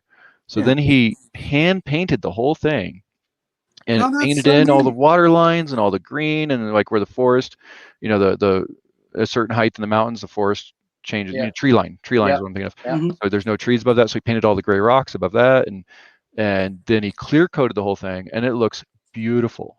That's And he awesome. mailed it to his dad, and we saw that, we had tracking on it, of course, and we saw that they'd gone in. It had been a couple of days, and he called him up, and he's like, "Hey, you never said, did you like it? Like, did you Mhm. get your gift? Did you like it? Like, why didn't you didn't say anything?" And he's like, "I could not find the words. It just blew me That's away so cool. much. I couldn't find the words, and I was trying to think of what to say." So his dad just absolutely loves it. That's cool. So yeah, so that was one of the. I mean, it was such a simple print, but it was one of the cooler prints. And he took the print and turned around and kept working on it. By doing the arts and crafts Hmm. side of it instead of just printing it out and and sending it to him and saying, "Here, look at your property," or "Here, look at your mountain that you liked." It's Yeah. like, no, now it's painted and it's clear coated and it's gonna just last a lot longer. That's awesome. So, That's cool. yeah. So, and he's done Adventure Time, the crown on Adventure Time. He's done a couple of those because he has one, and then he turned around and did one for a coworker, and then did one for a neighbor friend, and so he's made that a couple of times. That's awesome. Welcome, Dumore. Deanna, welcome to the stream. They're making me draw Winnebago. Yeah, I've seen a lot of ads for like those 3D kind of topographical maps too, and they look really cool. Yeah. Oh, that's neat. I'd like to get one. I don't know of what. I'm just like, this is neat. I want this. I don't know what I'm going to do. I don't know what subject matter to do, but it's cool. Yeah, I got a cutter, a silhouette cutter, and the problem is that I have so many ideas in my head, but I haven't got the time to actually get anything out. So I'm just like, dang it! It's just sitting right there waiting for me to play with it. But at the same time, I'm going, yeah, I got a magazine, I got this, I got this, I got. Yeah. You're a busy man, Joe. Yeah, whether I like it or not. Well, and that's the hard part with the printer too. I mean, it's like like the skeleton, right? That's a 36-hour print to do the whole thing. And it's not, we don't do it all at once. We do it in sections. Good. But it's like, okay, are we going to commit to this basically making this for the next 36 hours? And then.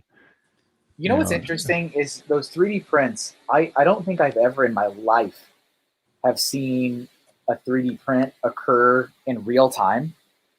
Like ever since it was a thing, it was always time-lapse videos. Oh yeah, that's why. And so like I'm literally not used to hearing the real time. Like I'm so used to saying, "Oh look, that thing was printed in 2 minutes." Yeah. So I made like a little bump stop for the train, and so it's what, 4 bricks long, and then of course it's 8 bricks wide because that's how wide the train is, and then it's or eight studs, so 4 studs by 8 studs by I don't know, 3 bricks tall.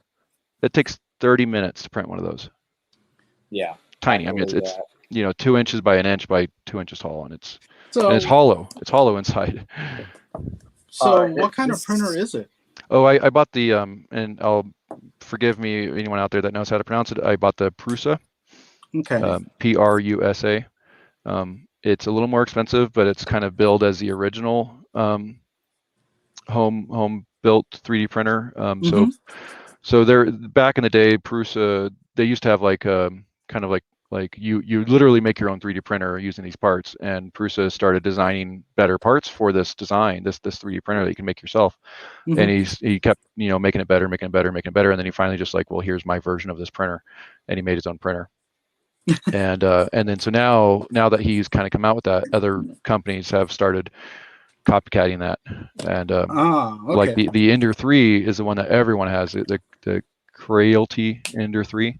Mhm. And it's about $250, and everyone has that, but it has a lot of issues. You know, you have to sit there and tweak it and fine tune it and adjust it and level the bed, and you know you get a lot of misprints, and you have to be willing to have the time to The time and patience. and skill to get in there and play with it. And you know, and Randy, my husband, he has that. He has the time and patience, but I'm like, I don't want him getting upset with this printer. I want him to be able to use it. And so I bought the Prusa, but I bought the kit version, so it's a little cheaper, and a little cheaper being $750. But whereas the built version is another $250 on top of that. But it comes in a box, and it's all pieces, and you sit there and read this giant manual. I mean, it's like one of those giant Lego manuals, you know, where it's all the pictures and descriptions, and you sit there and put it all together. And he had a blast doing it. It took him about 3 days to put it all together. And now he knows that printer inside and out. And you know, which is cool. When it stops printing, when it stops running filament, when it jams up, whatever, he can take it apart and put it back together, and no problem. So, and we've had to reprint a couple of parts for it because they've worn out. And it's, you know, all the plastic parts on the printer are 3D printed, and you can download the prints for it. Mm-hmm. So you can like, oh, that part broke, I need a new one. And as long as you can get the printer working enough to print it, you can just print yourself a new one. Dang. So yeah, it's pretty sweet. It's a fun hobby. That's one of the hobbies I would like to get into, but it's another one of those time sucks. I mean, you know, and if you're not setting up to print, you got to, you know, you're either. I mean, the nice thing is that anything you want, like if I searched for Eagle 5 Winnebago STL, I will find a 3D print file that someone's already made that I can just download and print it. Mm-hmm. You know, so I don't have to design anything. But you know, you do have the time of like prepping it. There's a program you use to prep it. So there's a time that it takes to do that.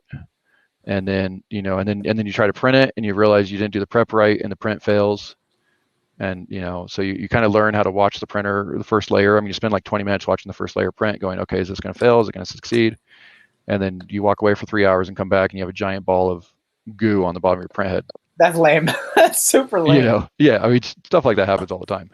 But it's, you know, and you know, so it's, but then, and then as long as, so you learn like, okay, I watched the first 2 layers, and I know it's going to succeed now. I know what my printer does. I know it's going to work.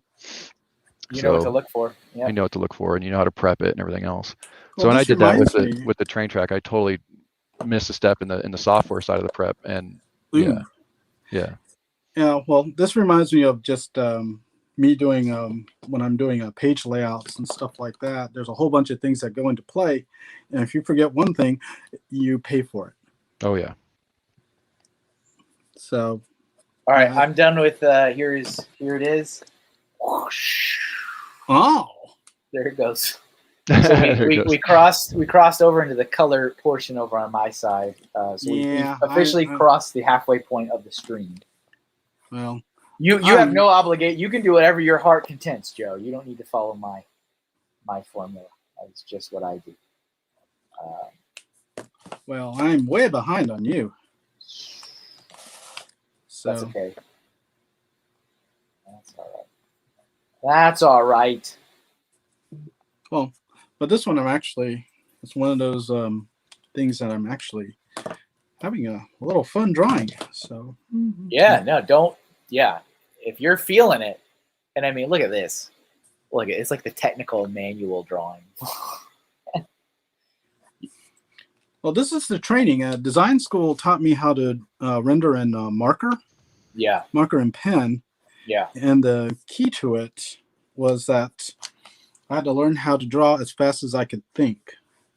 It's really great. Like all the stuff I've seen with the spaceships and stuff, it's got like that very technical draftsman style approach to it, and it's really slick. Thanks for joining Chief Brick Geek. If we can get that out. Yeah, thanks for stopping by. Appreciate it. Enjoy the rest of your day and your weekend. So, well, let's see. Am I holding you up? No, Nope. I'm gonna just start drawing something else. It's fine. It's totally fine. I'm just gonna skip ahead. No, because I especially believe me, I get it when it's like when you're feeling it, don't stop. You keep doing it. I'm gonna draw this R-Wing from Star Fox, and so you don't stop on my account. Okay. And I'm gonna keep the screen on yours though because I want them to see yours come together. Mine will be drawn in secret.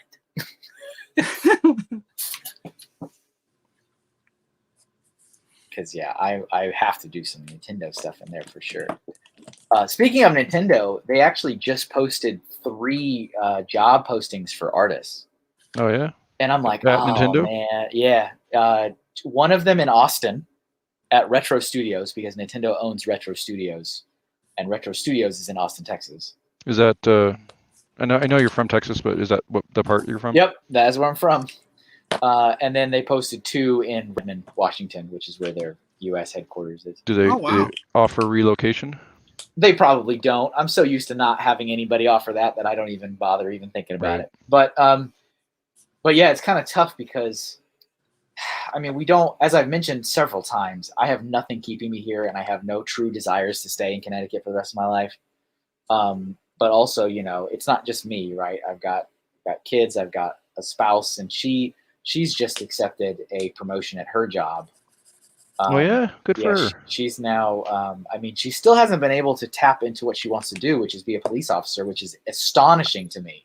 It is absolutely astonishing to me that nobody has hired her, because she is a minority. She is a woman. Right. She is a Mexican. She is fluent in English and Spanish. She is a criminal justice associate's degree. Oh wow. Okay. She has passed her. They call it the chip, which is like the physical, with like a 80 something %. Okay. And she has applied to. And the very first time she applied at a women's recruitment fair for police officers. Huh. And she has not gotten any of the jobs. She's applied to corrections. She's like desperate to tap into the area, but nothing's panning out. I mean, is one of those things where she has to like go through police academy on her own, pay her own way through, kind of thing? Well, here's the other thing: is that I didn't realize this. Every time you apply to any law enforcement or corrections, you have to pay. There's a cost to pay to apply. Really? That's crazy. And so because it's a background check and all all that with it. Yep, and she's done like a couple polygraph tests with some of these. She's done interviews. I mean, she's done a lot of stuff, and nothing has panned out. But so she got promoted at her job in food. She's a regional director of these sub shops, and you know it pays the bill. It's nice, but she's like, this is not what I want to do with my life. Right. Just so she's not a store manager anymore. She's like the next step up. So she's like managing, you know, like a district manager kind of.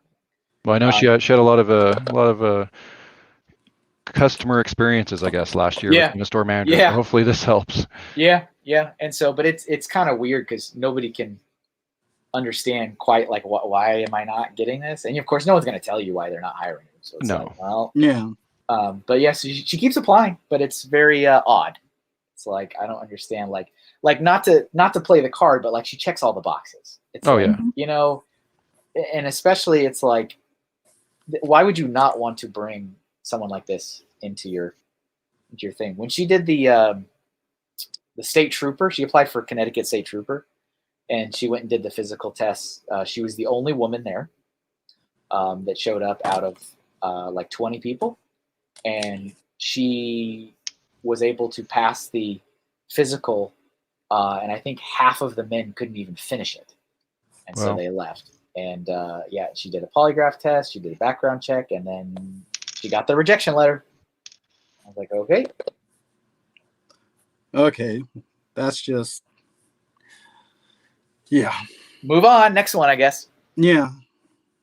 But I mean, promotion's cool, and you know, and that just happened like a couple days ago. She's like, all right, I mean, I'll take it. You know what I mean? It's like, Well, and that's yeah. funny. Like my husband Randy works for a major auto part supplier, Yeah. and he's store manager. Doesn't want to be anything else. He's actually like thinking of taking a demotion, and like just because it's like too stressful. Mm-hmm. Yeah, it can be. That's for sure. And the crazy part, he's been there for something like 20 years, and and it's just like it was like a job just to take coming out of high school and college or whatever, and just kind of kept doing it. And now if he stays there for another couple of years, he can quote unquote retire early, which not really retire, but he will get lifetime discounts. Yeah, there's definitely So it's something like, to be said about folks that really just enjoy what they do, and they're good at it, Yeah. And it's like there's no shame in it. It's like, yeah, you're good at it, you like it, do it until you don't want to do it anymore. Yeah, so that's why I'm like, just stick with it for another however many, 2 years, whatever, and get your discount so we can keep working on our cars, and then go do whatever you want. That's a nice little, yeah. What are you using there on your paper? This is a kneaded eraser. Yeah. And this particular, it's like clay, and what you do is you knead it to, lack of a better term, activate it. Okay. And then you just go over the whole thing. If you have a strong enough paper, this is one of the coolest things you can do because all your pencil marks just go away. Yeah, oh, okay. I recommend. I use those as well. That's pretty cool. And my kid always thinks it's like Play-Doh, and I'm always telling him to leave it alone. Like, leave that alone. My Play-Doh. My Play-Doh. That's mine. Yeah, but I have like 2 or 3 lumps of these on my desk. Did you say lumps, Joe? Yep. Lumps of them. Hold on. Did you say lumps? Yes, My I said lumps? lumps. These lumps? Oh, God. These lumps? Okay, all right. And we'll go back to you. Whoop. Okay, I'm done. Lindsay says those erasers are amazing, and They Larry really are. Larry loves the silly putty smell of them. Oh Yeah. That's amazing, Joe. And Funny Fig says, "Wait, you use kneaded erasers for erasing? I thought they were just for playing with." Yeah, exactly. Well, there's that too. They're good for stress relief. Can you show us the final drawing? Can you tilt it a little bit? Like that way? Yeah, a little bit. Yeah, that was the right direction. Just a little bit more. Keep going. Rotate. Oh, okay, hang on. It ran into the stand. Yeah. There we go. Oh, beautiful. Joe, that's the winner from today. I want you to know. Like not that the other ones were bad. Like that's the winner. Well, the princess sucked, but yeah. As Jeff would say, they can't all be winners. That one's really great. Well, thank you. That's really good. Good work on that. Yeah. Well, next. So I started the R Wing from Star Fox. If you wanna dive in on that one. Okay, I haven't. I actually don't know what that looks like. You'll recognize it when you see it. Let's see, So, Reed from Hope Castle says, Kevin, apply for the Nintendo job in Austin. Never hurts. Decisions can then be made if you get an offer. Sounds like it'd make you happy using both. Oh my Sounds like make you happy both your loves, drawing / Nintendo. Oh yeah, so I completely forgot that's where I started with this conversation. Right. So yeah, I'm really intrigued by it, but I'm also like, so part of me is like I'm going all in on trying to be this successful, self-sustaining freelance artist, right? Like Yeah. I'm putting my whole heart and soul and time into this right now. And it doesn't mean that I'm against doing something creative for a company, but I feel like I'm not quite ready to give up is the wrong word, but like I'm not quite ready to say, okay, I'm ready for other things yet. Sure. You know, like I'm close to like seeing if this is doable or not, because well, you're reaching what, the 3-year mark now? Yeah, I'm reaching the 3-year mark, and there's definitely a lot of momentum that has been built, and a lot of trial and error has happened, and there's a lot of great things that are occurring.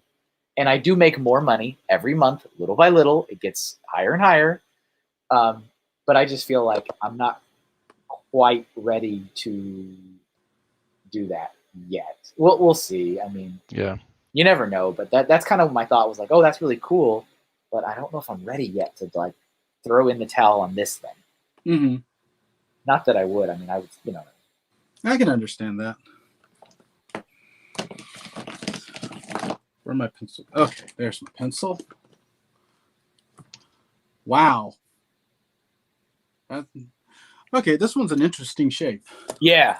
I mean, so the exact suggestion was Star Fox, which could be the pilot of the ship, but I'm drawing the ship. We got David Guan in the chat saying 2 of my artist friends together. Don't cross the streams. What's up, Dave? Welcome to the show. Thanks for watching. Let's see.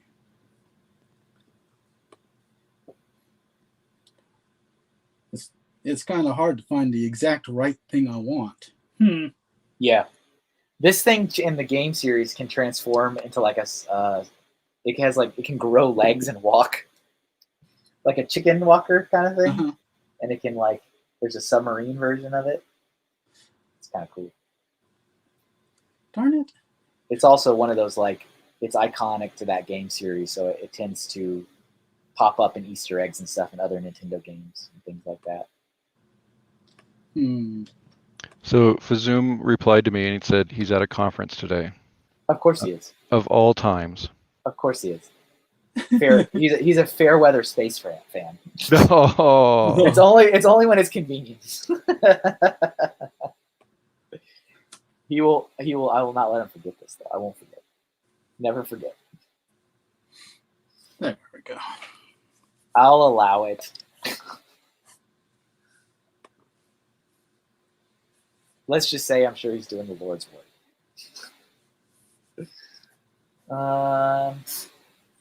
Yeah. Well, all right.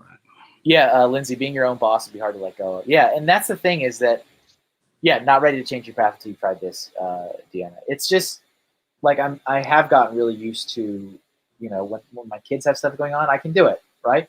I can do it. It's not a thing. It's not a conversation. I can do it.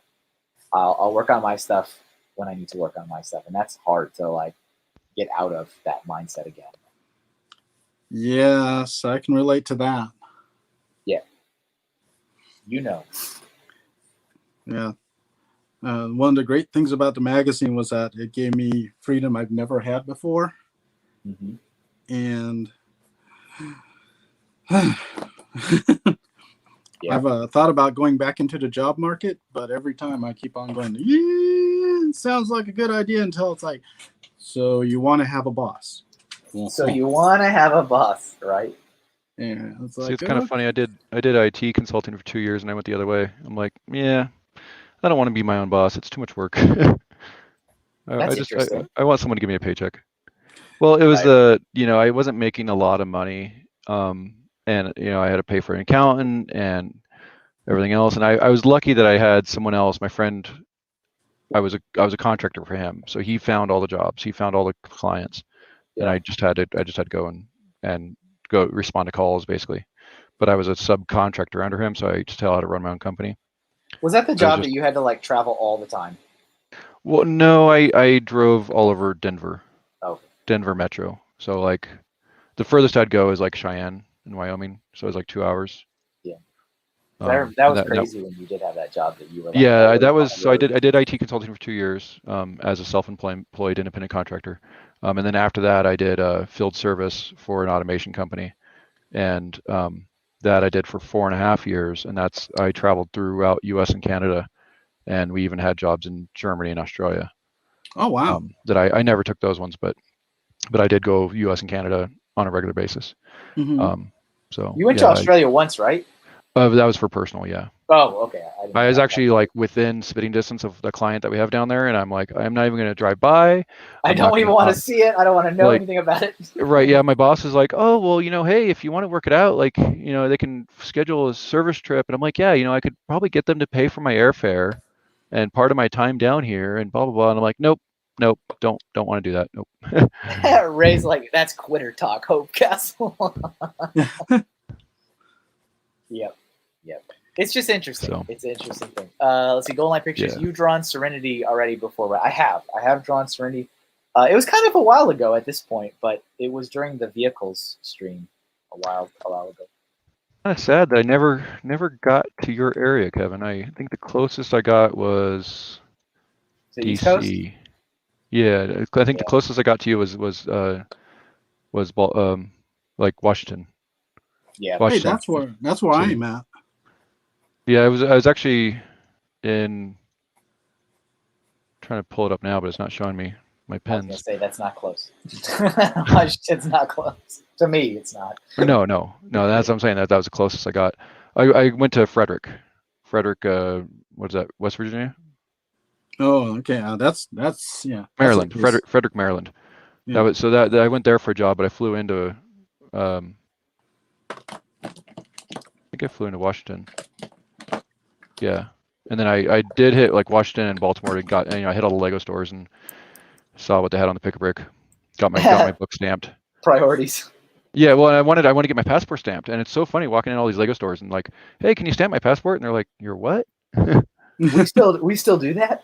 Yeah, well, they have no idea. Like they'd never even heard of it because they're new employees or whatever. Yeah. And I'm like, yeah, check in your drawers. You have this little stamp, and and they find the books and they're like, oh wow, I didn't even know we had these. And yeah. All right, let's switch over to Joe's again there. Let's see. Yeah, that's awesome. You But I got do a have a- knack for this, Joe. For like spaceships and vehicles and stuff like this, you got this. Yeah. Just don't make it transform into a princess. Yeah. It's like no princesses. Sorry, I'll princess. figure that one out. Actually, I think it's my Roman Catholic prudedness that gets in the way. Let's see. David Guan says, "Can we get a vocal rundown of items already drawn for the newcomers?" Yeah, we can definitely. Here, let me switch to my screen for a second. So we have gotten. We both did space shuttles as a warm up. So we did that before we hit the live button, but we did a space shuttle. That's a black hole. Clearly, you know that's a black hole, right? Okay. We've got a. Well, it's not a white hole. It's. Whip. So this is supposed to be somebody wearing the spacesuit from the first Alien movie, the Nostromo. So I put Ripley in the spacesuit. Lunar lander. This is a Russian one. I didn't know. I just Googled. So it's a lunar lander. Here's the Star Fox R-Wing. There's the Winnebago from Spaceballs. And a Borg cube down here. And Lumpy Space Princess. I'm going to leave it on that. So when people show up, that's what they see. There you go. That'll be your thumbnail for the stream. Yeah. Hey, what's up, Miss Neverland? Welcome back. It's been a little while. Good to see you again. Hope you are well. I like Stitch. Yeah, I like her suggestion. It's space related, but you wouldn't think this. Well, and as I mentioned, Joe's all about Disney too, so maybe that would be a perfect combination of both There you worlds. Oh no. What did you bring? What's the suggestion? Stitch. Stitch from Lilo and Stitch. Oh boy. Yeah, I did do the RV was drawn on that vehicles stream too. Yep. It was in black and white back then. I hadn't gotten to the color portion of that stream, I don't believe. So that's the first color Winnebago I've done. Congratulations. Thank you. Let's see. Can we? Okay. Oh, I missed that. Where did it go? Can we veto leaving it on that? You don't want to leave it on Slippy's face, Princess's face? So you guys are dead serious about Stitch? I mean, it's a suggestion. It's a suggestion. Mhm. You don't have to pick it. It's just a suggestion. It's out in the ether. Unless Kevin picks it on you. That's true. Well, yeah, you could throw that at me. I did a really cool Stitch as a Jedi a while ago. I was really proud of that one. That one was cool. Well, Stitch is one I can do. So let me get this thing. Yeah, no, don't do your thing. Don't rush. Funny Figs, I've not seen a Halo suggestion, so I have yours saved.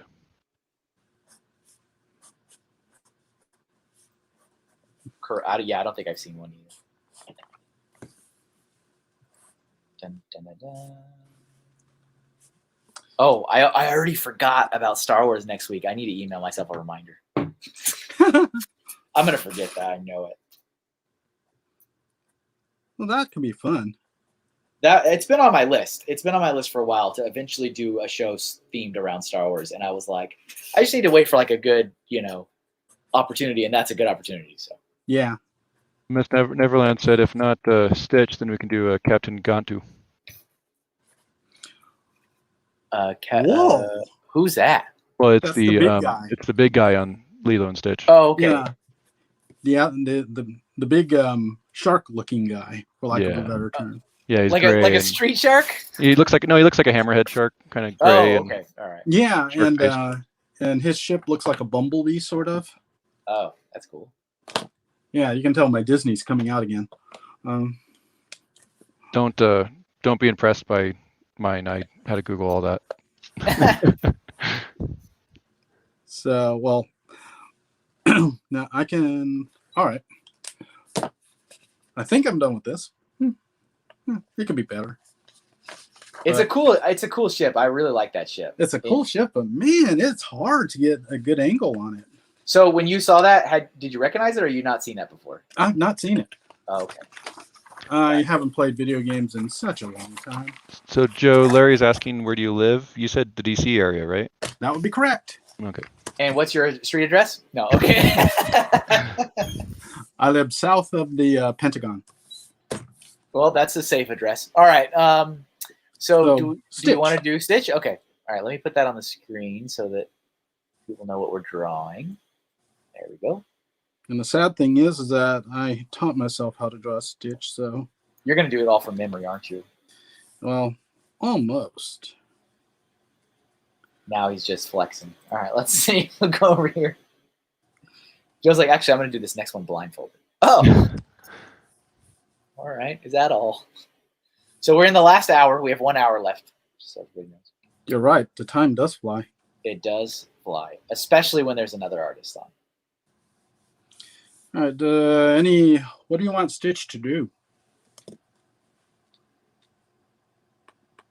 What do you want Stitch to do? That's my question. I always think of him as surfing, but that's just me.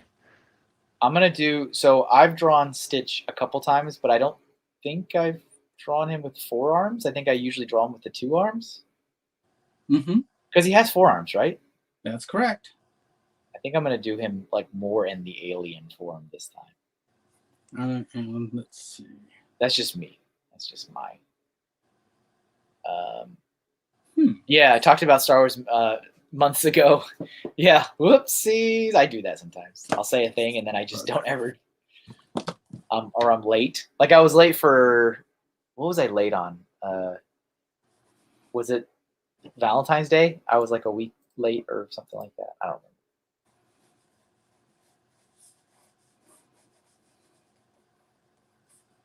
Well, and then starting with episode 70, I'm going to start going with the patron themes. So Miss Neverland says specifically in his spacesuit with 4 arms and his guns. Well, I'm going to do him in the spacesuit with the 4 arms. Too late. Too late. Sorry. I didn't have the gun, but I have him in the image I'm looking at is him wearing the spacesuit with the 4 arms. That's somewhat fulfilling the dream. Okay, Kevin, I sent you a reminder. Oh, thank you. Yeah, I emailed myself too. It's like, do this when you set it up. Okay. I wish I could set up the placeholder immediately after I finish this stream, but I can't. Facebook doesn't let me do it. Facebook's the only one that has it won't let you do it more than a week out. A week is the most you can set up a placeholder. And it's like technically if I try to do it the day of, it says it's too soon. You know? So Joe, Yeah. David G is asking, what do you like for paperweight / texture with pencil lead hardness? Pencil is HB. This is a mechanical pencil. The good thing about it is that it's weighted on the bottom. So it actually wants to draw. And the paperweight is, actually it's this. There. Dang. There's a big bright spot on the text. Working on it. There we go. You can get this particular paper over at Barnes & Noble. And it's a Sterling journal. And what's cool about it is that the paper it's got a really smooth feel. And when you're doing pencil and ink work, I like smooth. When I use watercolor, I tend to go with textured paper. Yeah, see, Joe is what we call an artiste. Yeah, I guess so. I would say so.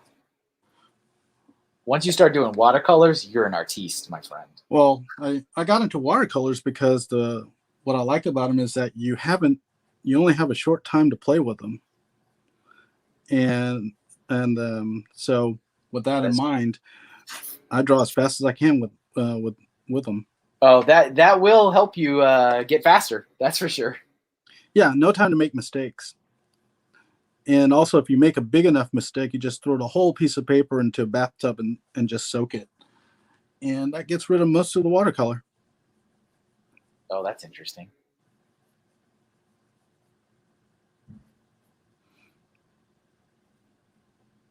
Let's see. Big old nose. It's those ears. It's been so I decided to do something really stupid and draw them on the wrong side. Oh, That's annoying. dun, dun, dun, dun. So I'm one of those people that can only draw on the right on one side because I can't seem to reverse the image. Oh, like, okay, I get what you're saying. It's a very peculiar problem. So you're saying you're not an ambi turner. You can only turn left. Yeah. Gotcha. Does this correlate with the idea of like all of Kevin's drawings always face the same way? They shouldn't, do they? Yeah, we talked about that once. Like No, that was Sue. Sue had the problem. Oh, okay. She was like, everything is 3/4 angle this direction. No, yeah, it was always like facing right, left. and we noticed that yours was always also like facing left. I try not to. And I mean, yeah. And so we were talking like that you should both be challenged to draw one facing the other way for the next drawing. Yeah.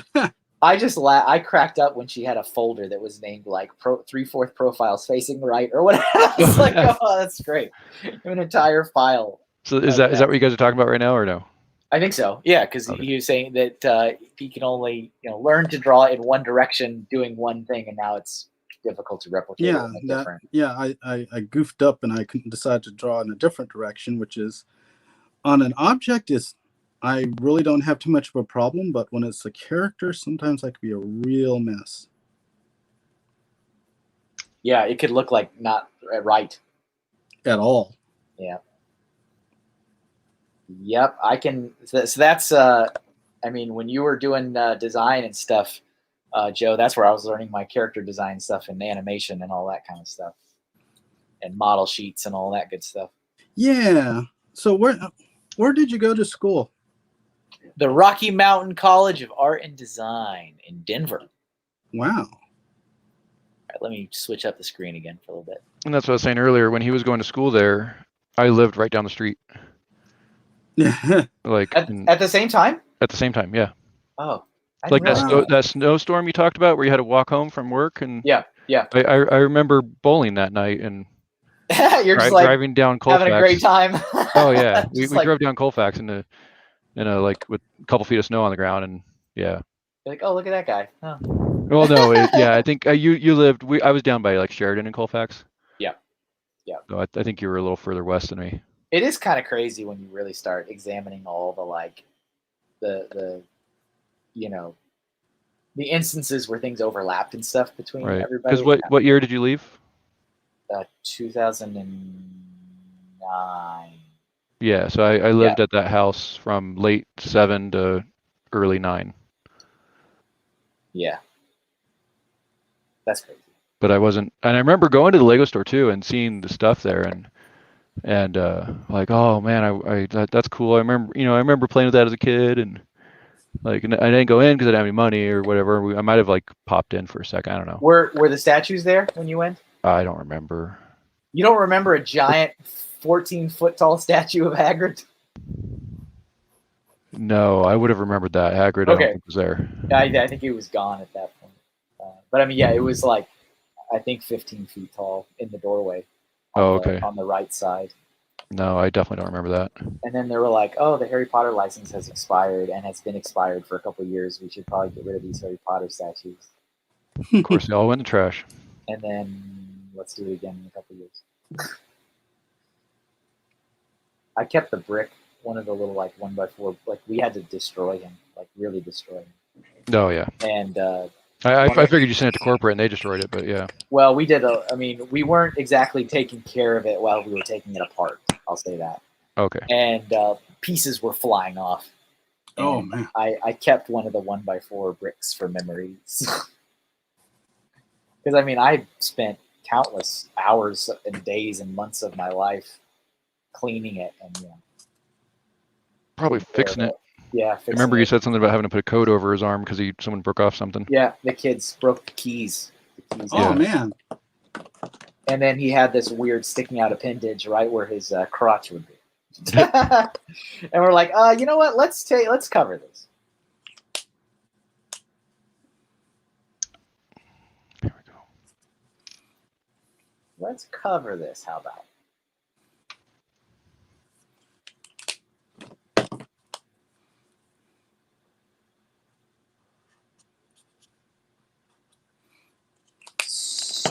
I remember when Lilo and Stitch had like first was coming out and all their whole like marketing campaign I thought was hilarious.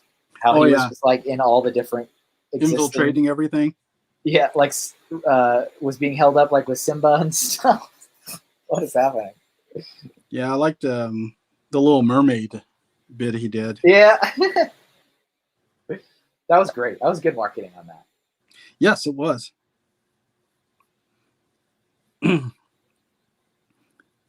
Funny thing is that they only had one toy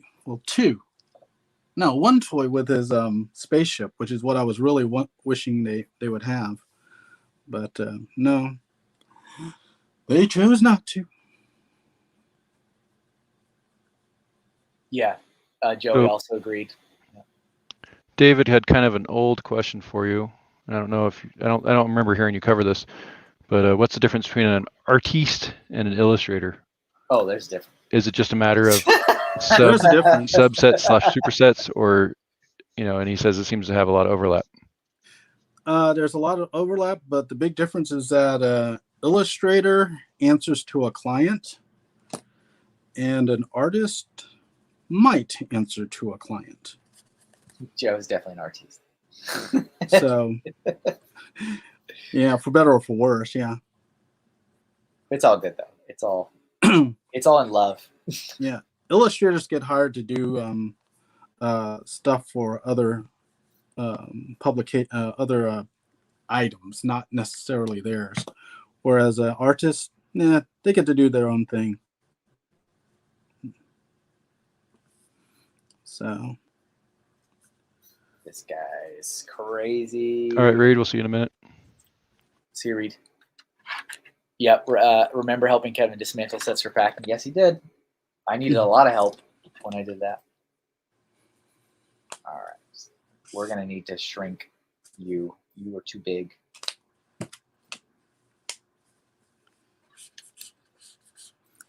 Okay.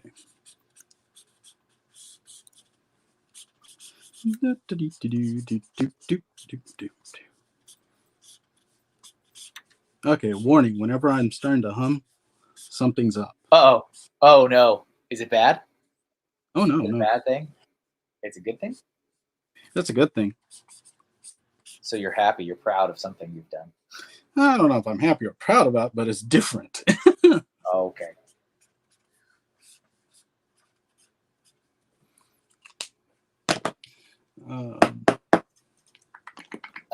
That's way too big. Too big of a leg. Yeah, don't worry about it. Just go. I already erased it. Yeah, it's like, I'm not worried about it. Yeah, do you see what I'm doing? It's hilarious. I'm just like, what is the most absurd thing I can put them into? Well, now that you ask. Exactly. Exactly.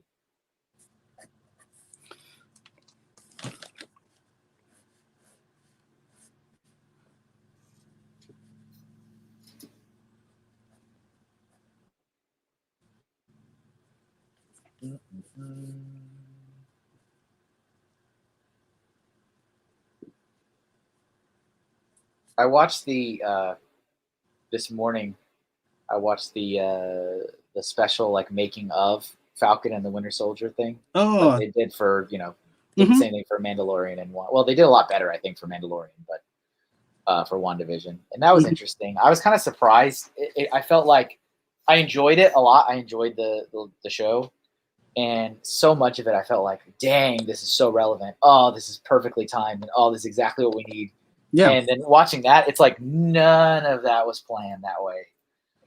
Like it was all like pandemic and just shutting things down. They had to like stop filming for like half a year, and it's like, wow. I mean, it's just like it's interesting how things fell into place.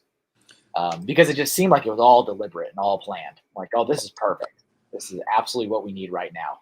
Yep. Agreed. But it definitely wasn't really planned out that way. But it was really good though. It was definitely poignant and needed. Yeah, I was very impressed as the show progressed. I got more and more impressed by what they were doing, and I was like, dang. At the end, it's like, yeah, there are going to be some people that are going to look at it and go, hmm. Yep, as they do. And but I'm looking at it going, see, if that's the thing about art. Art can make you happy or it can make you sad, but if it makes you feel something, it did something right. Yeah, made you think. Yep. Hopefully, it makes you think. Yep.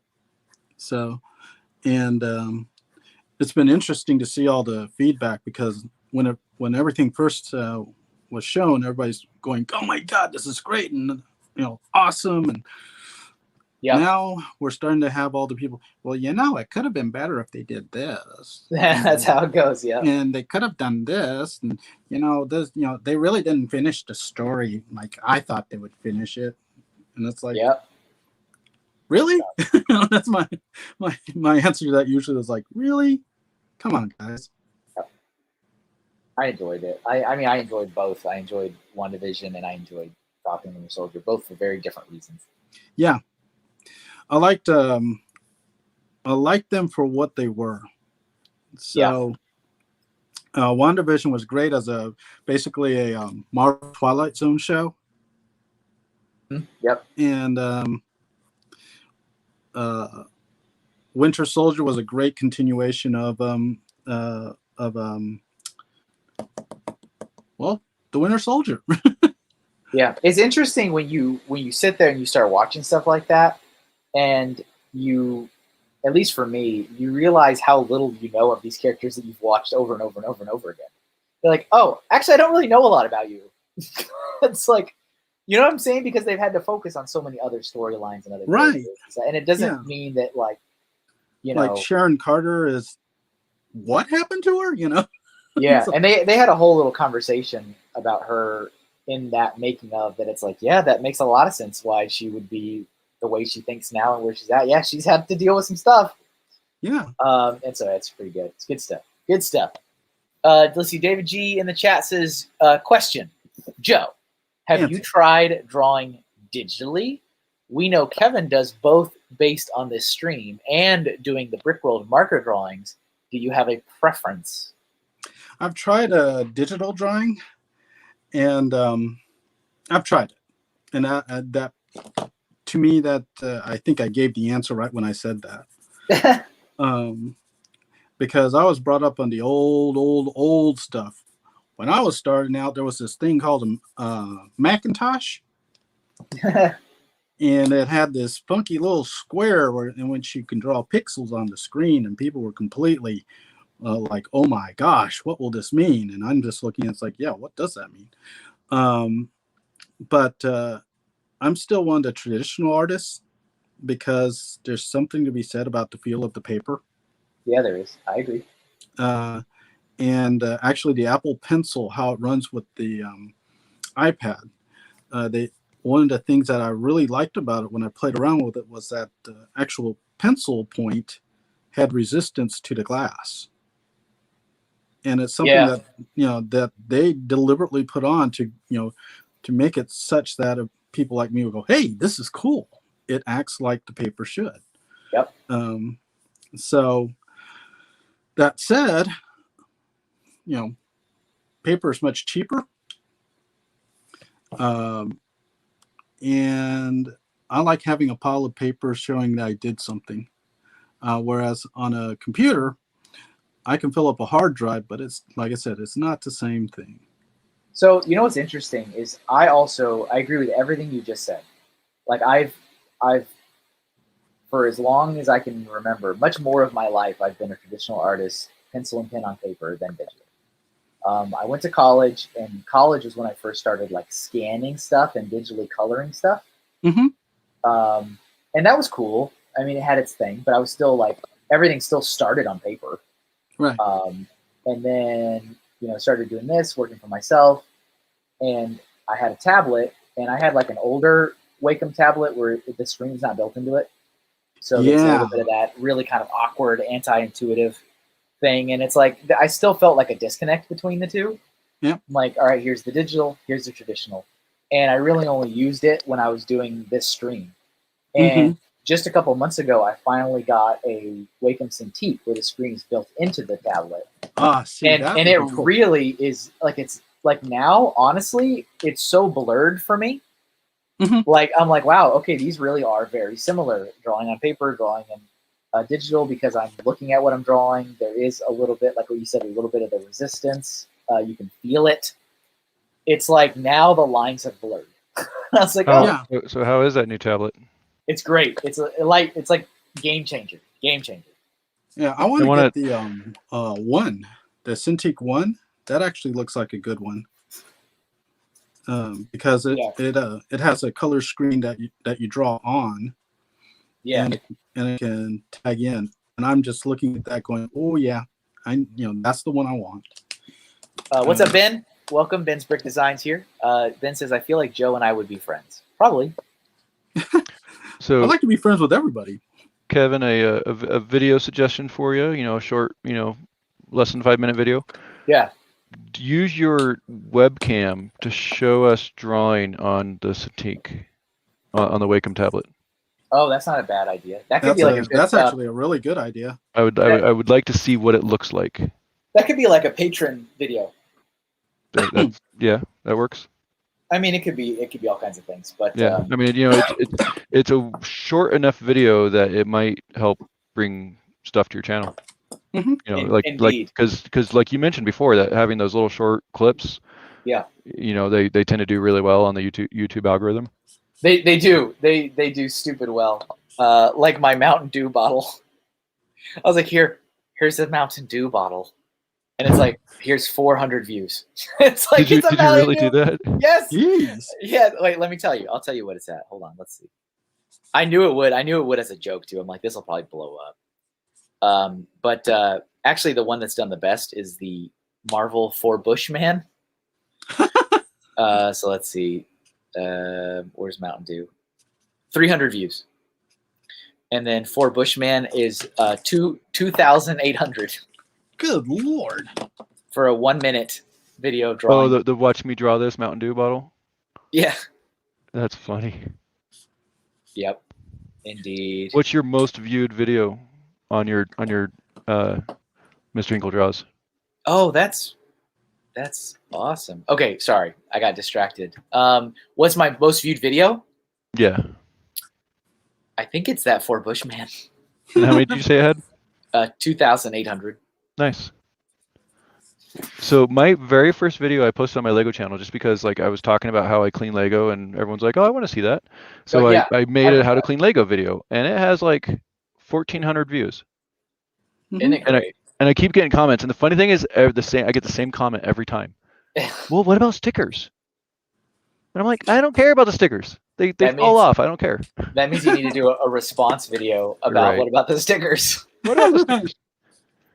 Yeah, The other one that gets a lot of views is my sorting video, and because Randy made me that little prototype sorting table thing, which takes the pick-a-brick cups and I could drop them in the hole. Yeah. And someone was like, "Oh, that's really cool. You know, I want to know how to get one of those, whatever." And I'm like, "Oh, this is like the prototype. You should see the other one." And I'm like, went to click on the link and find the link to the other video, and I realized I've never done a second video showing the actual, more final table. Let's see. How many views does the Among Us guy have? Asked Lindsay. Not that many. So the Among Us video on YouTube has 30 views, but I posted that same video on Twitter, and the Among Us account, the official Among Us game account, commented on it. Didn't even like, or it liked it, but it didn't like reshare it. It just commented on it. And of course I used the hashtags, and that got a lot of attention on Twitter. It's always hit and miss. Like I've got plenty of stuff that's like 2 people like this, 1 person like this, 3 people like this, 200 people like this. Mm-hmm. Yeah. And Ben, exactly. He's got a short of Third Falcon Micro, 3.2 thousand views, and then everything else is 20. Yeah. I mean, same thing for me. That's crazy. If you look at my YouTube channel, it's like, yeah, Mountain Dew bottle, 300 views. But like the average is like 20 to 30 views. That's the average views for most things. Like if you take out live streams out of the equation. So my neighbor had a baby shower last year, and he's like, "Oh yeah, I'm just gonna live stream it to YouTube, but I'm gonna make it a private link for the family." And I'm like, "Dude, you can't live stream from your cell phone unless you have like 1,000 followers. You know what? Mm-hmm. Like it's not gonna work." How do you not know this? Right. And he's like, "Oh, that's not a problem." I'm like, Oh. "What do you mean it's not a problem?" He's like, "Oh, I got like 3,000 something followers." I'm like, "What? Like you don't do anything. Like, I mean, yeah, you're a professional baseball player for a while, but not like major league." Yeah. But like what? And he's like, "Oh, well, I filmed this video of this Lamborghini crashing in front, Yeah. like this Lamborghini was like obviously gonna street race or whatever in front of them, and he like started filming, and it took off from the light, made a left turn, Yeah. spun out and crashed." And I looked up the video and I'm like, I remember seeing that video, and it has like 1.4 million views or something stupid. Wow. Yep. That's how And it so goes. yeah, and so now he just keeps using that same channel, and so now he's doing a what is it called? The Donut Hour. He's making videos about reviewing donut shops here in Denver. The Donut Hour. Yeah, it's something like it's a Okay. donut something. It's just so funny because I have so many memories, and I know we've talked about this before. So many memories of going to school and stopping by that Winchell's donut place right down the corner from where the I think school that's is. the first one they reviewed. Like so many memories. And I even remember when I went back that one year, Ken, I was at that rock show. Yeah. And I had to stop by there. And the guy's like, you look kind of familiar. And I was like, yeah, I think I spent my entire college life here. He was like, that's good for you, man. I'm happy for you. It's like, I'll take a donut, please. Yeah. I just want a donut. Let's see. Brickhead Family highest viewed video is 151,600 views, and everything else is lucky to get 100 to 200. Yeah. Wow. Yep. That's awesome. Okay. Are you satisfied? Yeah, I'll have to redraw it flopped. Oh, I got that looks, it's funny though. That's humorous. Yeah. Here's, wait, let me show you mine. Let me take you off the big screen. Ah, there we go. Yeah. So unfortunately he didn't have his gun because the picture didn't have his gun. So there's no gun. Well, the gun. Well, what's funny is that his guns actually look pretty. They're very different looking from the usual guns. They're just like basically water balloons. I was gonna say, aren't they like really cartoony? Yeah, like water balloons, like rounded shapes. Yeah. So that's what I thought. But I got to redo this one, pointing the other direction. Okay, let's see. Ben, an artist is never satisfied. An artist just moves on. Yep, that's true. Yeah. All right, so I don't remember whose pick this was. So is there anything in particular? Let's see. We got in the private chat. We've got Covenant ship of some kind. A quasar flare. Okay. The Rockinant from Expanse. Steampunk telescope. I mean, I already kind of was messing around with this real life Lego version of the space logo just while I was killing a little time. Yeah, we could do that. Okay, good. I'm done. Okay, we'll do that one. That's fine. All right. Let's see. I'll put that up on the screen. Yeah, so I found it. My buddy Jeff, he's Abide by the Ride is what he's called on YouTube, and he has 4,000 subscribers, 4.3. Must be nice. Yeah, and he has the Donut Show is what he called it. So I threw a link in the chat. Must be nice. But there's a video. If you go to his videos, let's see, and you go to like the very bottom, like his 6th video, it says Lamborghini crashes in Chicago suburbs. And it's from 8 years ago, and it has 19 million views. Wow. 19 million. Yeah, and everything else is just his personal videos. You know, so it's like, you know, and the only reason it has a couple thousand views on the rest of them is because he got 19 million views and he has, you know, the 4,000 subscribers. So like all of his videos have thousands of views, and it's just his personal videos. It's like, you know, here I am at the zoo, and here I am at the sand dunes, and here I am, and you know, here I am proposing my wife at Moab, and what the heck are you doing out of the sand dunes? Yeah, right. I mean, it's just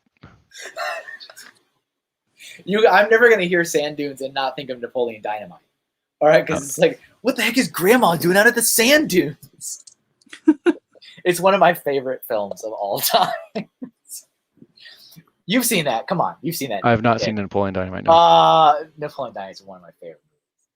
Oh my goodness! Anytime there's like awkward silence from my side, it's because I don't know the reference. Like that movie. That movie starts at like the beginning of the movie is Napoleon's grandma like breaks her caucus because she's out dune bugging at the sand dunes. Oh my god!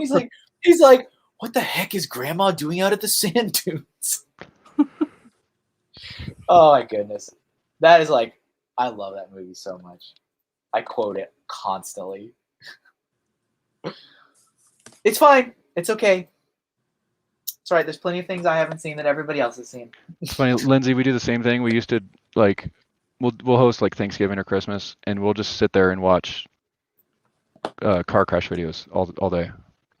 Like Space Time Bricks. Napoleon Dynamite is the state treasure of Idaho. Oops. Yes.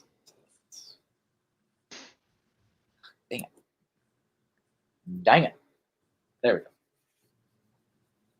There we go.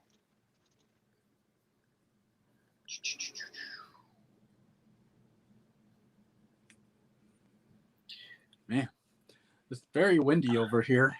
I heard that. I thought that was a car. No, that's outside. That's the one. So is Brick Journal, does the Tomorrow's handle like all the printing and shipping of Brick Journals, and you don't see any of that? That would be correct. Okay. Well, I subscribed. You won't know it, but I subscribed. It's a good read. It's worth it. You'll enjoy it. Thank you. You like the hobby, you'll like the magazine. Yeah, and I'm always up to suggestions for articles and interviews too. So. And Joe used to travel all over the place when traveling was a thing. Mm-hmm. Yeah, when we're allowed to travel, yeah. Yeah, Joe's everywhere. Usually you can see him with a camera around his neck.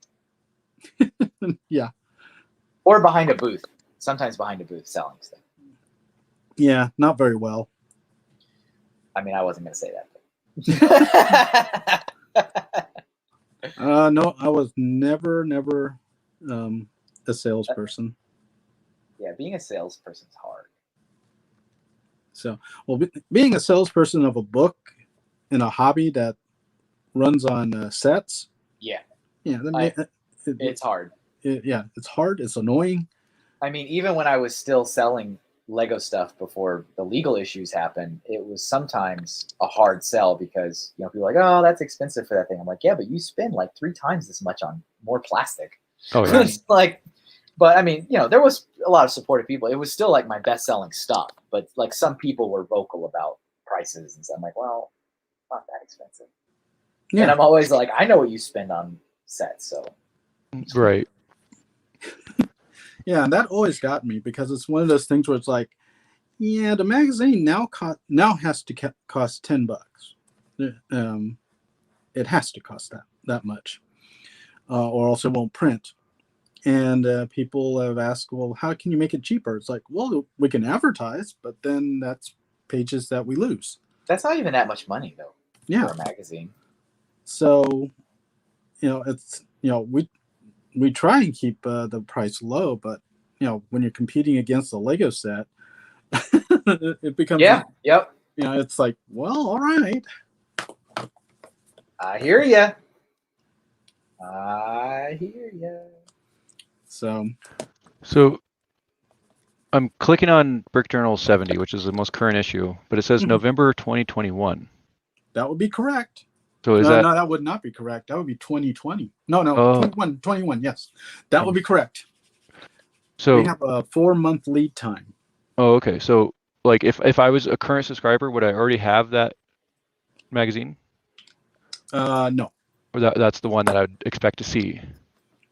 That one you would expect to see in November. Okay. Yeah. The drop dates are listed on the issue pages. Is it? Okay. And my annoying problem as an editor is that I have to keep track of all of this, and I don't. Oh, yep. And I don't. Will be in stock in October. Okay. Yeah. So we try, but with that kind of lead time, right. Yeah. Just trying to talk about current Lego sets or whatever else, and yeah. Yep. Yeah, and that's why the magazine focuses much more on the community, because the community is a bit more evergreen than the themes.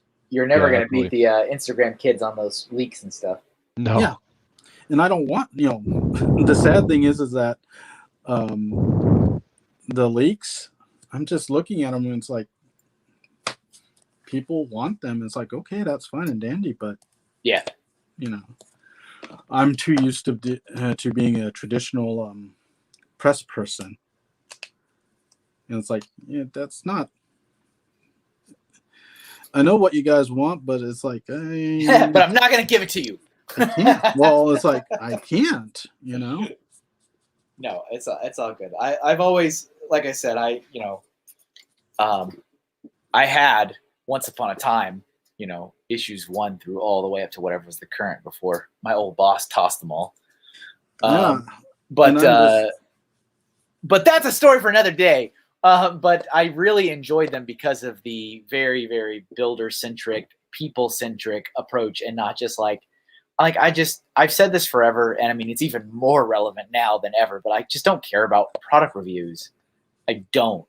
I'm either going to buy it or I'm not going to buy it. I don't need you to tell me I should buy it. And yeah, there's that. And, with all the reviews, the way the system's set up right now, it's just that Lego is basically wants everybody to put everything out at the same time to make a big tidal wave of information. Blah. And that's it. And the idea of doing things that go beyond the website or beyond web media, not there. And being a magazine, it's become much more and more challenging as a result. So that should be your thumbnail of the week. It's awesome. Never mind, because Lego. Yep, never mind. I'm probably going to use the shuttle as the thumbnail, probably. Well, that's why I figured it's safe, because it's not a Lego drawing. It does look cool. It's a real life drawing. It is indeed. But they'll probably say it looks too close. It does. I'm on the list. You've been on the list already, though. I've been on the list. So how are you going to get yourself off the list is my big question. I've removed myself from the board. Ah, okay. Which is what I've done, so. But are you sure about that? I mean, according to my attorney, I am. Okay, well, that's all that really matters. because if I completely stop everything, there's literally nothing I can do, or there's nothing they can do. So, and we've already discussed at length sharing Lego artwork as part of a portfolio and how that is perfectly okay, and there is nothing wrong with me continuing to share artwork for fun as portfolio pieces. So I'm not going to stop doing that. I'm just not making anything new, but it's like I'll keep sharing the old stuff. Yeah, they will not relent unless I relent. So I've relented because I'm not playing the game. You know, that's a shame, but I understand. So Yep. Larry says he would pay to have that on a T-shirt. Well, good news, Larry. You're a patron of Kevin, so you can download it from Patreon and then go and have a T-shirt printed. I would not be in any way opposed to that. The artwork is going to be up. That's something I started doing a couple weeks ago. So just in case you guys haven't seen the update, if you are a patron supporter, after these streams on Friday end, I save these out as high a resolution as I can. I put all of the drawings up, and you can download them and literally use them for whatever you want. Ray, I think, even made the joke last week about making a MrHinkleDraws store and selling like knockoff. That's fine, whatever. You pay me money every week. Do whatever you want. But you can, if you want, make a iron-on or whatever. That's cool. I don't care. I don't mind. Do whatever you want with it. But yeah, it'll be there. And you don't have to just take yours. You can take any of the artwork you want. It'll be up there. So you want to know what my thought is of all the artwork you've done for me? Go on. My plan. Wait, wait. Let me keep it on this face. All right. Yeah. I want to make a custom poster.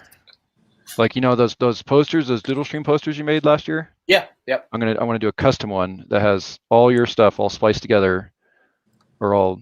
Oh, that's awesome. Your stuff for me, all spliced together, and then print that and make that my poster instead of. So that way it's like, yep, that's everything I requested. That's really cool. I like that. That's a great idea. That's my idea. Yeah. I haven't started on it yet, but that's looking good, Joe. I like that. No, thank you. Hello, Brett. Brett's Bills is here. Larry's like, see what a great segue I did? Yes. I'm going to do something with Lumpy Space Princess. Please do. Thank you, Dave. Dave says those look awesome. Yeah, what are we? 1, 2, 3, 4, 5, 6, 7, 8. We hit our average. We got 10 doodles on the canvas. That's pretty nice. Good. Wow. So Joe, if I buy the ultimate bundle of the 51st magazines, do you get something from that too? Or is that like so heavily discounted that they don't give you anything anymore? I think they are heavily discounted. Yeah, it says it's 60% off, 66% off. Yeah. And it's issues 1 through 50.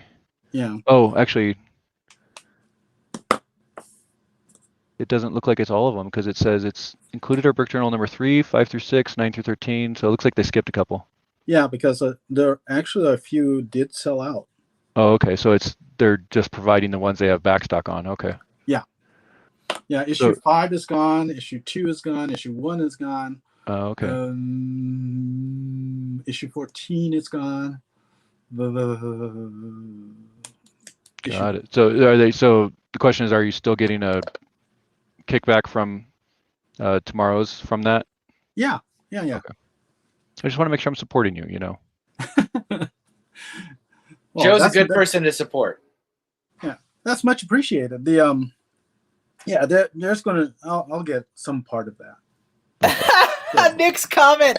I would do a poster of every doodle that I have suggested since Thanksgiving, but one picture doesn't make much of a poster. That's been, you're only talking since Thanksgiving. I'm talking since I started helping him doodle or whatever, a year and a half ago. Nick has gotten a fair amount of things wrong, and we're going to do an entire stream based on Nick's suggestion because he filled out the he put a request. Did you put a request yet, Ken, on that thread on Patreon? No, I'm sure I didn't. So it's there's not like a deadline, but I'm letting patrons pick entire themes of shows. So that's cool. I think I might have skimmed that post or missed it altogether. Yeah, so it's like I said, there's no deadline, and I've already gotten like 12 or so suggestions, so that's 12 or so more weeks until the next one would happen. But Nick had suggested, like, I think horror movies. So he'll have a whole stream that's in his, Oh, wow. it's in his wheelhouse. And I will, as the warm up, each patron who made the suggestion, I'll do theirs as the warm up before I start the stream. So I'm always trying to just, I'm very aware that these people give me money every month. So it's like I am trying to explore different ways to make it worth their while. That's pretty cool. So yeah, there's still plenty of time. If people haven't done that, there's a post on there. Just log in and say, Kevin, you should do whatever. Video games, pets, animals. You can be specific. You can be vague. Your favorite color, whatever. Doesn't matter. Bulldogs. There's been some good ones. Actually, I think Fazoom was the one that suggested doing like a shaped, like a theme about a shape. Like it can only be triangle stuff. And I'm like, wow. that's cool. That's fun. So there's some good suggestions there.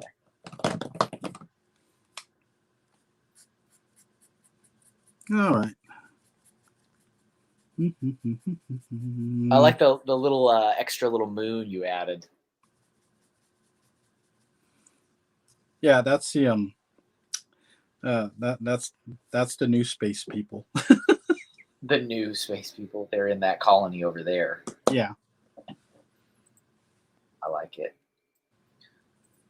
So we have 15 minutes left. Uh-huh. So not a lot of time. But we can still do something. It probably has to be simple-ish.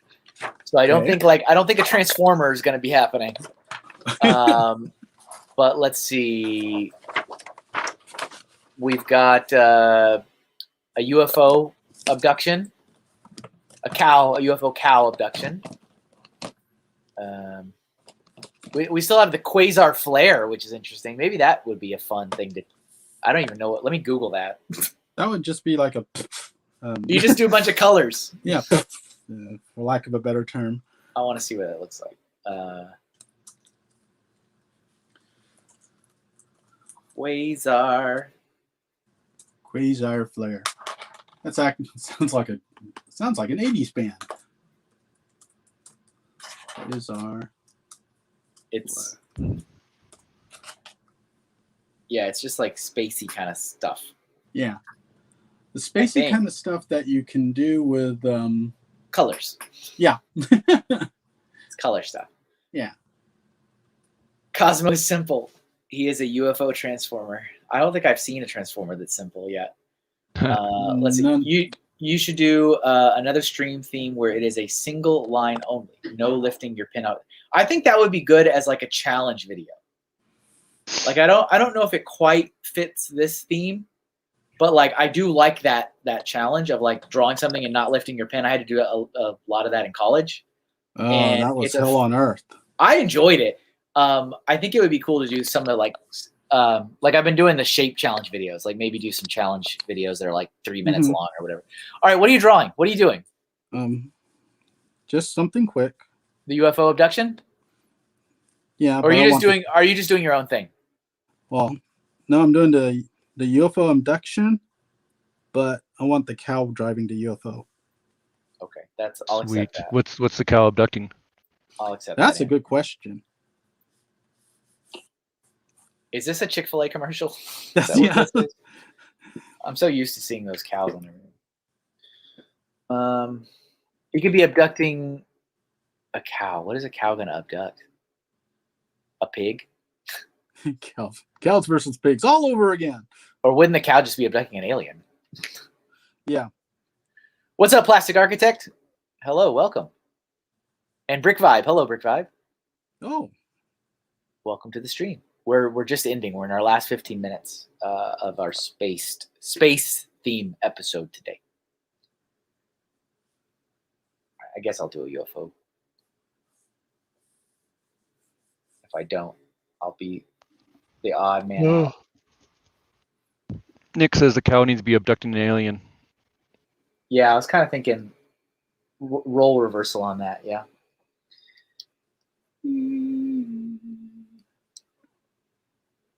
There's a really fun Twilight Zone episode where like there's this woman like living out in the country or whatever, and there's this tiny little UFO that shows up, and these little like people are Oh, attacking yeah, her, and then you just realize the whole twist is that like she's actually a giant, and those are like U.S. like astronauts. Yep. That was a great one. That's a great episode. If you haven't seen it, I ruined it for you. So there you go. No, I haven't seen it. Whoops. It's okay. Whoops. I'll live. There is some really great little gems in the Twilight Zone. There's some that don't really land too well, but some really Yeah, good ones. there are some good episodes though. I used to love watching them. I really liked. There was one about a lot of the time travel ones are pretty good. I think. To Serve Man. I don't That know the episode? titles. What happens in it? Bunch of aliens come down with bearing gifts. Oh, and they make the guy like super strong. No. Oh, not that one. They solve all the world's problems, disease and everything, and they offer to take people to their planet, and they're taking them away. They find, and one of the humans finds a book called To Serve Man, and it's a book of recipes. Oh, I gotcha. So it's like, oh my gosh! I don't think I've seen that one yet. I'm working my way very slowly through. I think I saw that in a Simpsons spoof. I want to say. I definitely remember seeing that on like a Treehouse of Horror episode or something. I thought you were talking about the one where like the two-headed alien comes out and like they make somebody super strong to like see how other humanity treats him after being like given this gift and what he does with it. And of course, he does stupid things with it. So. Of course, like humanity is not ready for the gifts we have to give them. We must continue our research and see who is worthy of our super strength. I was gonna say now we know where the Simpsons get all their ideas from. I definitely remember The Simpsons and lots of other cartoons and stuff. The Twilight episode about the guy that like survives the apocalypse and then he breaks his glasses. Yeah, that's the only one I've seen. Like I've seen every like pop culture reference to that, and then I finally saw the episode. I'm like, oh, here it is. Here we go. It all makes sense now. Okay.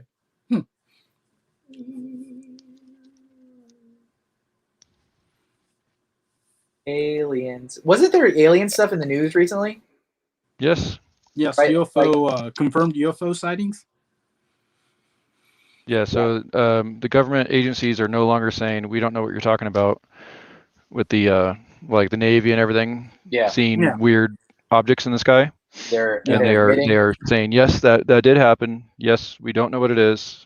We're confirming that it's not any of our competitors. It's not any of the other countries. It's just an unknown thing, and they're calling it something else. They're calling it like unknown area phenomenon or aerial phenomenon or something like that. Yeah, you guys Ghost Frickin' Talking. We need another podcast talk about alien stuff. Alien stuff. Because we got aliens in the news.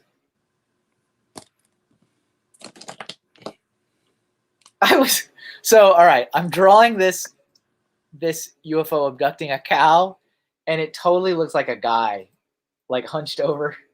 No, with his arms hanging back. Yeah, like or hanging forward. Like yeah, he's asleep, and here's like a leg. I meant for it to be a cow, but now it's not going to be a cow. So it's this guy. Now it's a dude asleep. Now it's a dude. Yep, totally. He'll have his little like night. He has like an old school nightcap, a little fuzzy.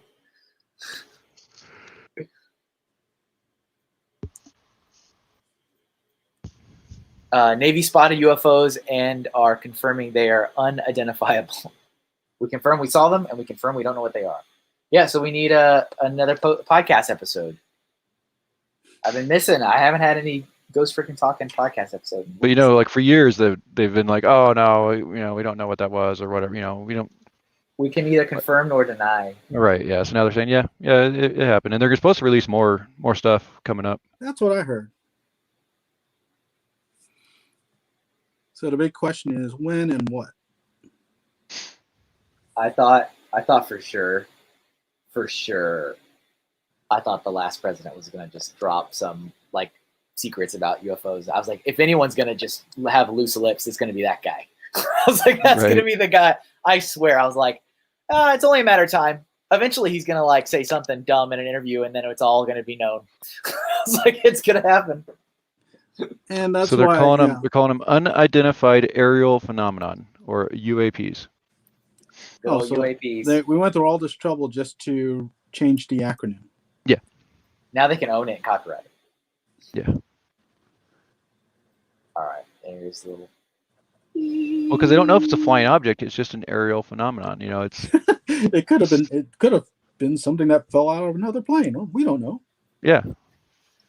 We are counting down the days for total disclosure that was added in the last Trump-led stimulus package. Oh, was there a thing? Oh, that's right. There was a thing. You guys mentioned that in one of the podcasts I got. Yep, you're right. I remember listening to that. I'm a fan. I'm a fan. You said. Did you see that part about they just dropped a new podcast last night? Oh, they did? I did not see that part. Yeah, we just dropped a new podcast last night, and we're diving into the whole rash of UFOs next week. It just didn't make the cut this week. Oh, it must have been late last night because I didn't see anything when I went to bed at like 11 or like 10:30. Must have been after that. 11. I don't go to bed at 11. That's way past my bedtime. I felt like this weekend I've been going to bed at like 10, and it's like I can't wake up my normal time. I'm like, oh. Yeah. I had a night, was it Monday night? I was working on new signage for my table for shows, and I was trying to draw Wonder Woman, and it was I saw those. It was not looking good. I was like, I don't like this. I don't like this. But I really wanted Wonder Woman to be the character on the sign. Mm-hmm. And I started that at 9:00 at night, that particular project. Because I usually go to bed at 10. That's usually when I go. And I said, an hour, that's enough time to sketch this out. Oh. And I did like 6 of them. They were all awful. And I finally hit the artist's zone, right? I finally hit it. I hit the zone at 10:30. And I'm like, okay, everybody buckle up because I can't end now. I hit the zone. Yeah. And so then, I finished at 12:20, I think. And I went to bed. Oh my goodness. The next day I woke up at my normal 6:00 and I felt like I had gotten slapped by a brick. Yes. I was like, was it worth it? Yes. Do I feel like garbage? Yes. Yes. I was like, man, I was so tired. And that's the problem with being an artist. When you hit the zone, it's like, you can't. When you hit the zone, you can't stop. Right. Yeah. Like until you're done, until you finish. Like you have to. But yeah, I was very happy with the finished. But like that was after like 6 or so failed starts, and I didn't hit the zone until 10:30 at night. Yeah. I was like, well, all right. I guess this is what we're doing today. Yep. I've been there. I've had that happen many a time. Jeff was like, I was very surprised when Kevin sent me a message at 11:30. Yeah, is this really Kevin, or did his account get hacked? I definitely, like 10:00 rolls around, I'm done. I'm out. All right.